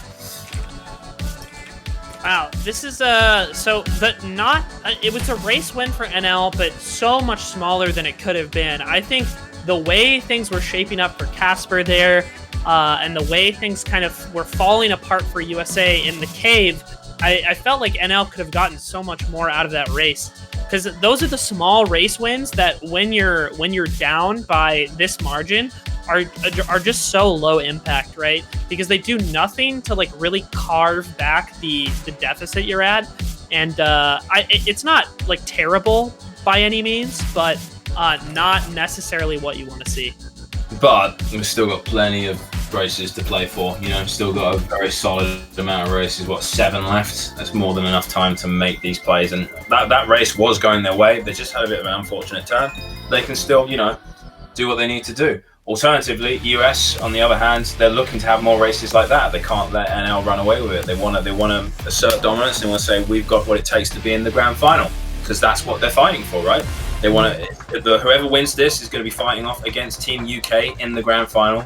Both teams very capable of taking it. Obviously, me being biased towards Team UK, but honestly, both it could go either way. Honestly, I really do think that these teams definitely have what it takes. Yeah, and we've seen a lot of back and forth races, like big time from both teams. So interested to see what will happen here. See if NL can kind of shake off that top 4 and kind of bring it back here onto this more so reset track that we've been calling it, is Rumble Volcano. And kind of the perfect item that May wants. Unfortunately, used one shroom, but going to be looking to take out here. Casper also looking to take out with a TC. And May, I think he got booped on. Yeah. Wow. That was was be in last place. Pretty unlucky for them. They're going to be sent way back down, and now we can see it in the distance. That's an intimidating as hell top 2 for USA right now. Top 2 4 to boot. This could be, at least with like the space that top 2 has right now. Generally, when you have top spots in Double Volcano, it isn't the most, I don't know, appreciated thing for a team to have, because it is so possible to take the shortcut, catch up. And we'll see what Leops is able to do here with the single shroom. I think we would expect him to go for the lockout. But point being, it's very easy. If you have a lead at least, and especially if you're able to control shock, maybe make something of it. But that being said, Leops is the perfect rock hop. They're going to take first, and NL still holding on to this race. Yeah, it's kind of interesting right now. We see Pack in like the top 6 being relatively close, and gonna be seeing shrooms, and we see a blue shot actually coming out for Leops, getting taken out, and he needs to getting comboed as well. That's it. Yeah, and that's gonna be him set way back down to what, 5th, 6th, 7th. I mean, we might be able to see something of a comeback for them towards the very end, but now it's May and a Mega Mushroom, a couple shrooms as well. Oh, and he dodges! Dodges as well. That is perfect, and it's gonna maybe dodge one person in the cut. Yeah, it might. I can't tell. It was a USA shock. He ends up predicting it perfectly and might be able to salvage it just barely at all for his team here. And in the meantime, yup, lands it perfectly fine. Is going to be able to clutch up 2nd place, and that should be it for him. It's a 1-3-4 for Team USA, I believe, as Leops gets megged on the line. And it's going to be taking 1-3-4-5 for Team USA, and wow, it's looking like a beating right now. I'm not gonna front. I'm gonna be straight up and say it's looking like a beating. A really good race for Team USA right there. Yeah, this is brutal, I would say. I mean, brutal for Netherlands. We talk about, like, you know, having to play at such a late time. I'm currently wondering how much of that really is playing into here, because the differences between what we saw in both match 1 and 2 and here is just night and day. It's completely different, and you have to wonder about it. I think this is so huge, man, because it goes back to the first war when I was saying that if you don't close this first war out with the lead that you have as kind of the underdog team, so to speak, then it makes it so much harder to finish this off. I think not capitalizing off of the first match as the team who's like considered to be the lower seed of the two is so critical. Because even though they were still able to carry that like momentum and high level play into the second war, this third one is just not going in their favor at all. It gives USA so much time to adapt and like play around the 2 matches and the information they've collected over the course of the 2 matches before this. Halfway through this and down by 58. This is a rough spot to be in. Yeah, and we'll see Delfino and Moondu being the picks here. Obviously, another night and day difference this time between the tracks, and it's going to go Delfino Square, so we'll see something of a reset potential here for the Netherlands side, and Lord knows they need it. Not best track in the game. Hey, you know, if maybe if you being a fan of it rubs off on them. I hope to God for them and for the hours they've put into this match for the whole World Cup. Netherlands could use a little bit of that Brawley breakaway here in the first set. Let me rub that onto Brawley, and then Brawley can rub it onto them. So we've got the double tag team going on there. You know, we have Sora's world record lines going on to Team Netherlands, and then the Brawley breakaway potential also rubbed onto them. Chat, give Team Netherlands your energy to keep this. Getting some energy there with those strip shrooms. Gonna be propelling him into first, and gonna be able to see if he can run with this and maybe not lose it to a POW. And Shroom in second, very good on the track starting out mode. The pack is not falling behind at all. Sean going to be taking out Thomas, and they're going to have US in 3-4-5 with a... Oh, no, not even. Sorry, Leops in 5th with a star. Fantastic. So US with 3-4, and then closing up in there. Decent position to be in, having someone at the front and someone in the back on this one, because this race can swing either way. What are your thoughts on seeing a lap 2 shock here, possibly? A minute into the race right now, I think it's possible. I mean, it really depends on some of the positions up here, right? And it looks like just from Leops, you know, not using a star on second lap in a perfect position to do so, and the pack is, oh my goodness, that is just in the cut. That is having a picnic. That's going to be brutal. you never see Shock there. You never see Yeah. Shock played around at the shortcut there because it's so typical, right? Why not just take the full-on double shortcut and have everyone dodge through there? They deceive them, they shock all of USA in the mud, and they're destroyed. I don't know if how much they'll be able to come back. It's Delfino, but damn. That red deck was really interesting because all of his teammates were behind him, and you know, shells are kind of unpredictable. However, talking about the shock, I kind of don't agree with it. I think there's time for another mech. Is in 9th, could get one in 9th, you know, could get really lucky, could end their whole team. The stamina of this man, the confidence, but here comes Team US with the stars and the shrooms. Star Mega. They're all coming up. No, Is it gonna make a difference? Shock gonna happen, no, but it does have triple shrooms at the end here. 2 shrooms, 1 shroom. That's going to be a 3rd place for Casper to clutch out something. Shock at the very Shock right at the very end, and that's going to be USA losing a spot there. Top 2-4, I believe, for Netherlands. They needed that. They really needed that to get back in it because we did see that race on Sherbet Land where they got top 2, bottom 2, and it could have been so much more. And they decided to use that knowledge to make that race work out. Wow. I want to talk about how high IQ like both of those shocks were. I feel like especially the first, like both were in such odd, uncharacteristic spots. And the first one, like they basically gambled on being able to maintain their lead like throughout the rest of the race, which on Delfino, I kind of agree with Raleigh was like a huge risk, but they must have trusted Neo to get the next one, and then the second one did more damage at the line and kind of sealed the situation. Yeah, and it's kind of these are the risks they need to be taking right now because you know down by quite a lot going into these final races. Exactly what they need to do there. You know, they have to play differently. They have to, you know, they're kind of playing more reserved right now. They have to be more aggressive with their items. And as you know, I disagree with the lap 2 shock, and I will always disagree with the lap 2 shock on Delfino. But it pays off for them as nothing bad happened. But I have seen so many disasters happen on Delfino before on that lap 3, with coming from a lap 2 shock. So just from personal experience, I thought it was a misplay, but it happened to work out great for Team Netherlands, and that's why I'm not playing in this match right now. Yeah, indeed, Raleigh is not on Team Netherlands for this. You know, not quite making the cut for NL's elite lineup. This is that 17, by the way, is so key in bringing the war back in their favor. I think they are only down by around 40. Yeah, 40, like around 40-ish. 40 points now? Yeah, like 41. And by no means like a small deficit, but the fact that they can pull so much of it back before even going into the 3rd GP has to be huge for morale as well. Yeah. No, I mean, we so often throughout this World Cup have talked about like, oh, you know, a couple races left, mathematically possible, and not in any of those instances that we've talked about it, you know, a match being trailed by that much has a team ever caught back, and there's a reason for it. It's so tough to do that with all the odds against you, the score against you, time ticking down. This game is a really tough game to come back on and play consistently. So for them to be able to at least stack things up with the last race is so huge. But we have DK Mountain to start off here, of course. Leops is a big chill in here in 1st place. The other members, we'll have to see and take a look at where they're at right now. Yeah, and you know, kind of talking about this, Leops plays with MW in MKPS, and when they're in the front, they love to pick this track. So Leops very comfortable playing here. I believe, however, USA East also, you know, it's kind of, this track is kind of picked very often in D1 for running tracks in general. So I think all 8 runners are very familiar with the lines they need to be taking. And but it looks like for now we have a 5-6-7 from Team USA. So Netherlands up there in those top 4 spots, looking to see how they can keep these.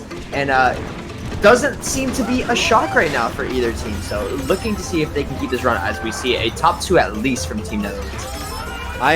So I am curious. There's a mega here for Casper, huge, going into 3rd place, right? But I am curious, what will the shock look like? I mean, there's a star used from NL when they had top 2 and they could have just used it to dodge, so it has to be USA holding onto it, right? No, that won't be the case. No, the top 2 NL dodge. Okay. Did Casper dodge out of that, though? That's the question, because we did see Casper holding a Mega Mushroom. Top 2, 4, 5 right now for Team NL. Yeah. This is super good for them, but hopefully commentator's curse does not hit me. But it's looking really, really good for Team NL as we see bottom 3 closing in, however, on them as they are shrimming up here.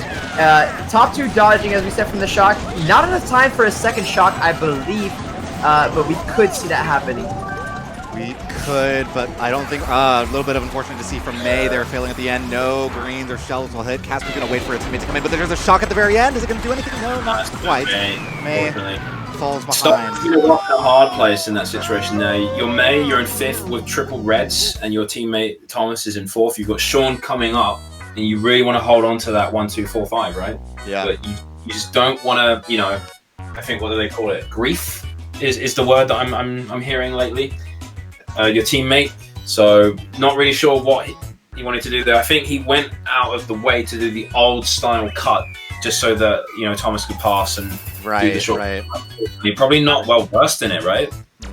Well, yeah, but it's like pretty easy to execute. I think like he played the situation safe and like made a mistake while doing so.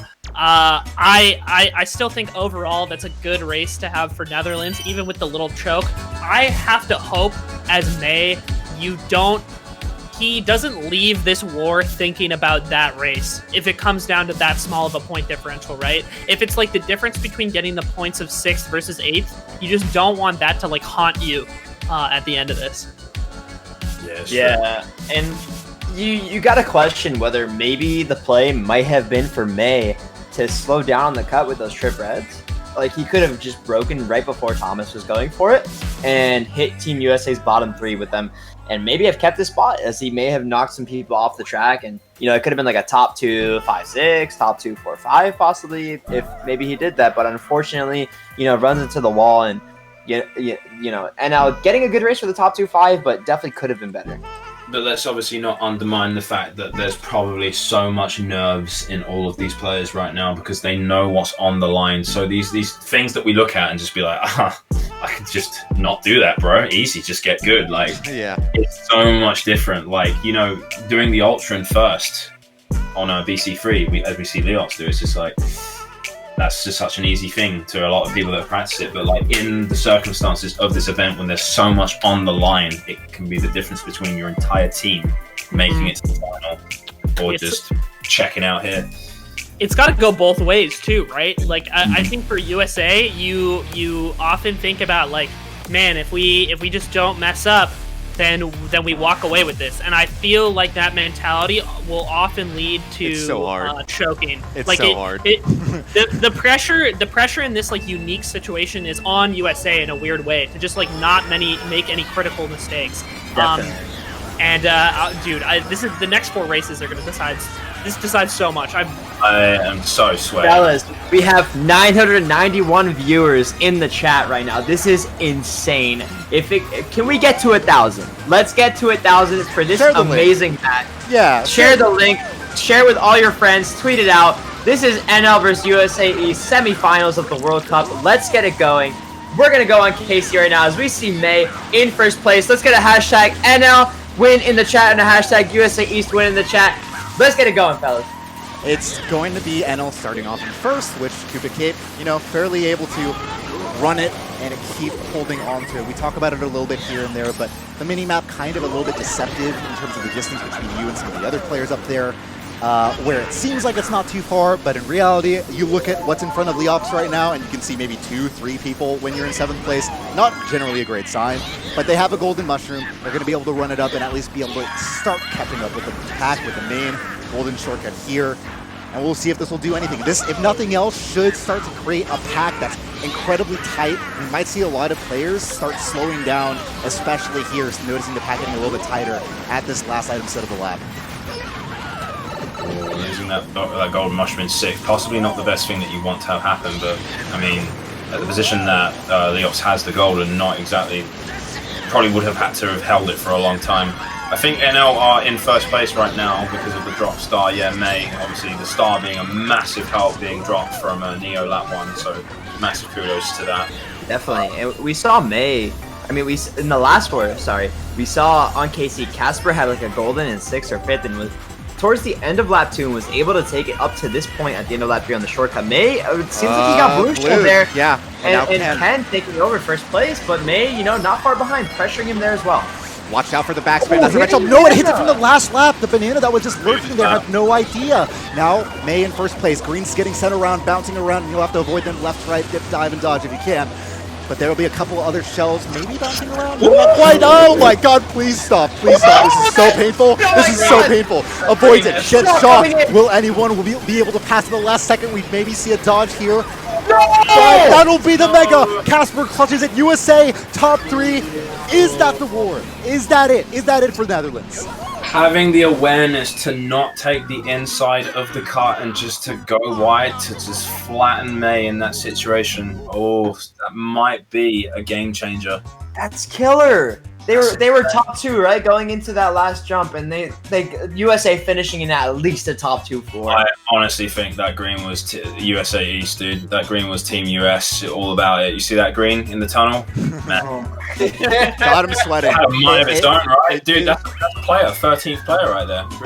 Actually just getting Wait, What? Wait. Literally saves the war. How in the hell? How in the hell? From the moon, Leops taking second place and kind of saving the NL hopes a little bit, but man, USA still with a huge lead after that 1-3-4-5. It's going to be propelling them further. But people in the chat, we have reached 1,000 viewers for Mario Kart Wii. Never seen before. 1,007 viewers, guys. My friends, Eric Sword Calvin, how are you guys feeling right now? I don't think we've ever seen this before in the history of Mario Kart. No, bro, I'll roll you back on that one. We've seen it. We've seen it. It's just been like 5 years. In Mario Kart, what did we? Yeah, the last World Cup, man. The last like World 4K, Cup. We got 5K, to, yeah. No way! Yeah. Hey, you know what? Regardless, we have a tight match, and I know it wasn't much, right? It wasn't much for Leops to get second place, but hey, we're at least still within the realm of being able to have a dialogue about this being a match that can still be okay, won so I think we got to think about like what needs to happen in Netherlands' corner right now. The next race decides a lot, right? Because if it goes in USA's favor by like a large margin, I think it may mathematically be over. Like depending on how it plays out. It's a 51 point or perhaps 50 point deficit. Klein sent me like a 1 point correction on either side, so it might be 49 points. But 51 point deficit for Team NL right now. They need 3 huge races, but it is certainly possible. And we're going to see Maple Shoeway. Really good pick for Team USA here, as they started out in 1-3-4-5. Looking to dive into the cut here to get these good items to get them into those top spots. Leops unfortunately failing Jack Strat a little bit. We're going to see Jabo and Casper take over in the top 2, as well as Ken, I think, in the top 3 as well. So really good start for Team USA. TC from May past to Ken, going to be taking him out, but going to be needing to see a lot from NL to get this USA East top 2 out of there. Oh no, that's not the item you want to pull when your teammates are 3, 4, 5, 6. Just got to get rid of this real fast. That's not where you want to be. Ah, man. Unfortunate for Leops, he's going to be having to run this one from the back. Team US. It seems to be like what you've got US in first, and then what NL in 2-3, and then occupying 7-8, right? So that's Thomas in second right there. And yeah, okay, so Javo's up there in third.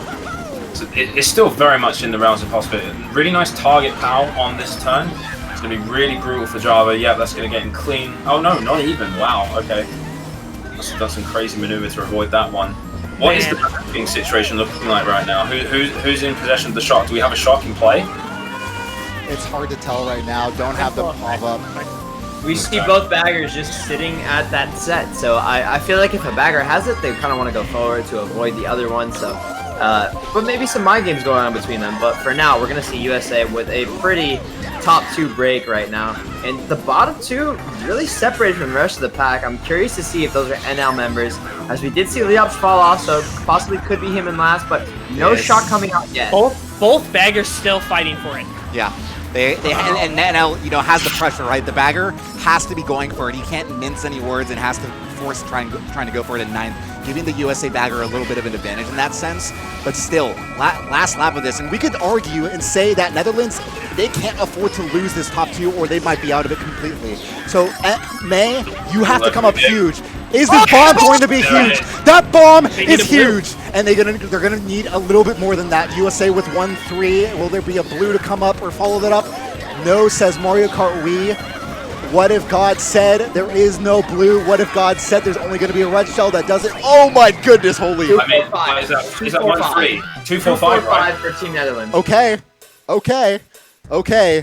This is a conversation to be had, but how did it get from the top 3 we were seeing, or the top spots we saw for USA, to Netherlands all of a sudden having spots up there? It was the clutch bomb. He went for the item on the half pipe, did it very, very effectively, managed to clutch out that bomb in 3rd, and just immediately went, I have no time to waste, and just lobbed it down that tight crevice. And there really is no breathing room down that little tiny alleyway in that section. My goodness. Okay. I am at a loss for words right now. A lot going on right now in these races. Man, see that race, it's not awful, right? Like it's normally a -5 race and not something you need to worry so much about. But now it's the amount of time that you have to make up this lead that USA has, and it's looking really, really tough. Certainly possible, but the amount of times that we've seen these sort of comebacks, they're few and far between. Yeah. Now, Casper, like halfway on his way to kind of rival Leops from War 2 GP3 right there, kind of sitting pretty on 30 points right now. we'll see if he can clutch it. I mean, it would be kind of suitable, right? A storybook ending for Casper here, which I'm sure their call, I don't know what it sounded like at the beginning of this war, or maybe more specifically after Game 2. But I'm sure they used every single minute of the break, whether consciously or not, to be able to recover from it in some way, shape, or form. And thankfully for them, they are getting away, it seems, with the set, but we will get Daisy Circuit here. I'm loving this pick, dude. What do you think about this one, Ira? Because I've heard the opinion of Broly, and I know roughly what Calvin thinks of it, but where do you stand on this track? It's of course great. I mean, obviously, if the opposing team has top spots, right? First place kind of has to take the optimal line where you have, it seems like, ooh, our streams are seeing an issue here. But I'm talking about the notion of, top spots on Daisy Circuit and being able to see, oh my goodness, May getting messed up and destroyed. The intention is that, so the players in first place should be able to at least hold on to, it's tough to hold on to those spots because you're going through the stairs, it's off-road, everyone else behind you can be getting shrooms, but unfortunately for May, we're not even going to see the chance of that. Bomb comes out is huge. I think that's on Netherlands. I think I wasn't able to see the tags there. Yeah, it was a bit too fast for us to catch on to what was going on there, but US sitting very, very cleanly in 1-2-4 right now. Gonna need some massive comeback from NL right now because this track can go either way, right? You can run it. It's got so many tight spots where you can just back to your heart's content. But shocks, like Broly said, are crucial. Is that the item you want? Yes, it is. Blue's showing 7th place for Leops. He's gonna double check to make sure, and then obviously Ken's gonna get blued on that narrow crevice going into the last lap. What do you think NL needs to do to bring this one back, guys? Lightning bolt. Give me the lightning bolt. Like, give me the cheat right now. That's exactly what they need. They need the shot. I have 3 more blues actually. As we see a top 3, we could see a Leop snipe over the railing here. That would be huge to get shot at first. Wait, and he gets it. Oh no, the lag. Oh, I'm so excited for a second, but was it? I've seen that now. I think on our end here, it's not going to land as you said. USA, I think that's it. I think that might be it for the match. Yeah, I think it might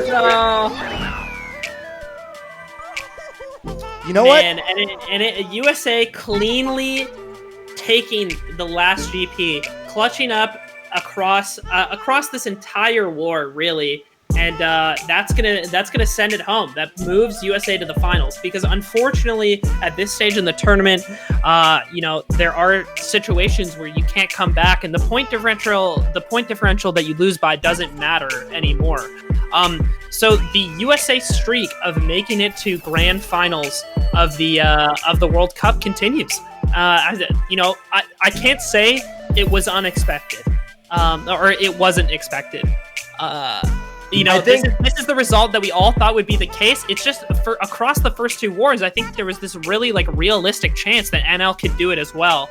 And at this third war, I between the Javo sub and you know, some of the races, I do think the luck swung a little more in USA's favor. But also they played really, really well. I think it's kind of surprising. I think a lot of people in chats expected USA West to go far. If anything, they expected them to be kind of the Titans to face in the finals. But, you know, Netherlands, the underdog, knocking them out and also giving USA East a run for their money. So Netherlands really had one of the harder bracket runs, if anybody, facing the two Titans of the USA. As, you know, USA definitely nothing to laugh at. Both teams, like USA West and East, like I would say are like top 4 overall teams in the whole world. So kind of insane that Netherlands had to pull both of them in order to make it to the finals. But you know, it's you got to work with what you got, right? And they did really well. They took a match off of Team USA East, and you know, USA East kind of just pulling it out on top over them in the end. Yeah, this is it just happened to not work out for NL at the end. USA playing really cleanly throughout as well, even when things weren't really going their way in the first two wars. I think they made some like really strong adjustments to bring themselves back into it. Also, I really like that bomb was crazy. I really like that we're finishing off on LC. It's a nice send-off to the war and like the road that we kind of took for the match today. Oh, it is the last race. Okay, gotcha. Yeah, race. Yeah, that's what I mean. It's a send-off, you know, to like how well they played and just how much of a fight that they were able to put up throughout all of that. And I know I was entertained during all of that. Yeah. So a little bit of a swan song here for Netherlands. We see May here, triple reds in second. Great item to be having. Might be able to. Triple reds. But yeah, with teammates behind him and in front of him, they're looking pretty good here on all tracks. If they can end it off with top spots, that would be lovely for them. But we'll see who's winning the shock battle at least. It looks like one of the baggers, yeah, Neo is at least winning it, being in 10th place right now.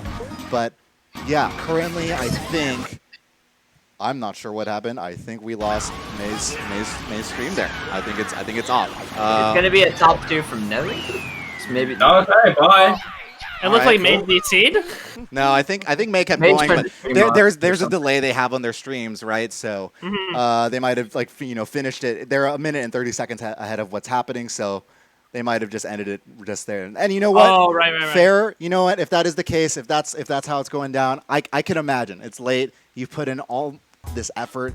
These best of 3s are exhausting, and to have it not go the way you wanted.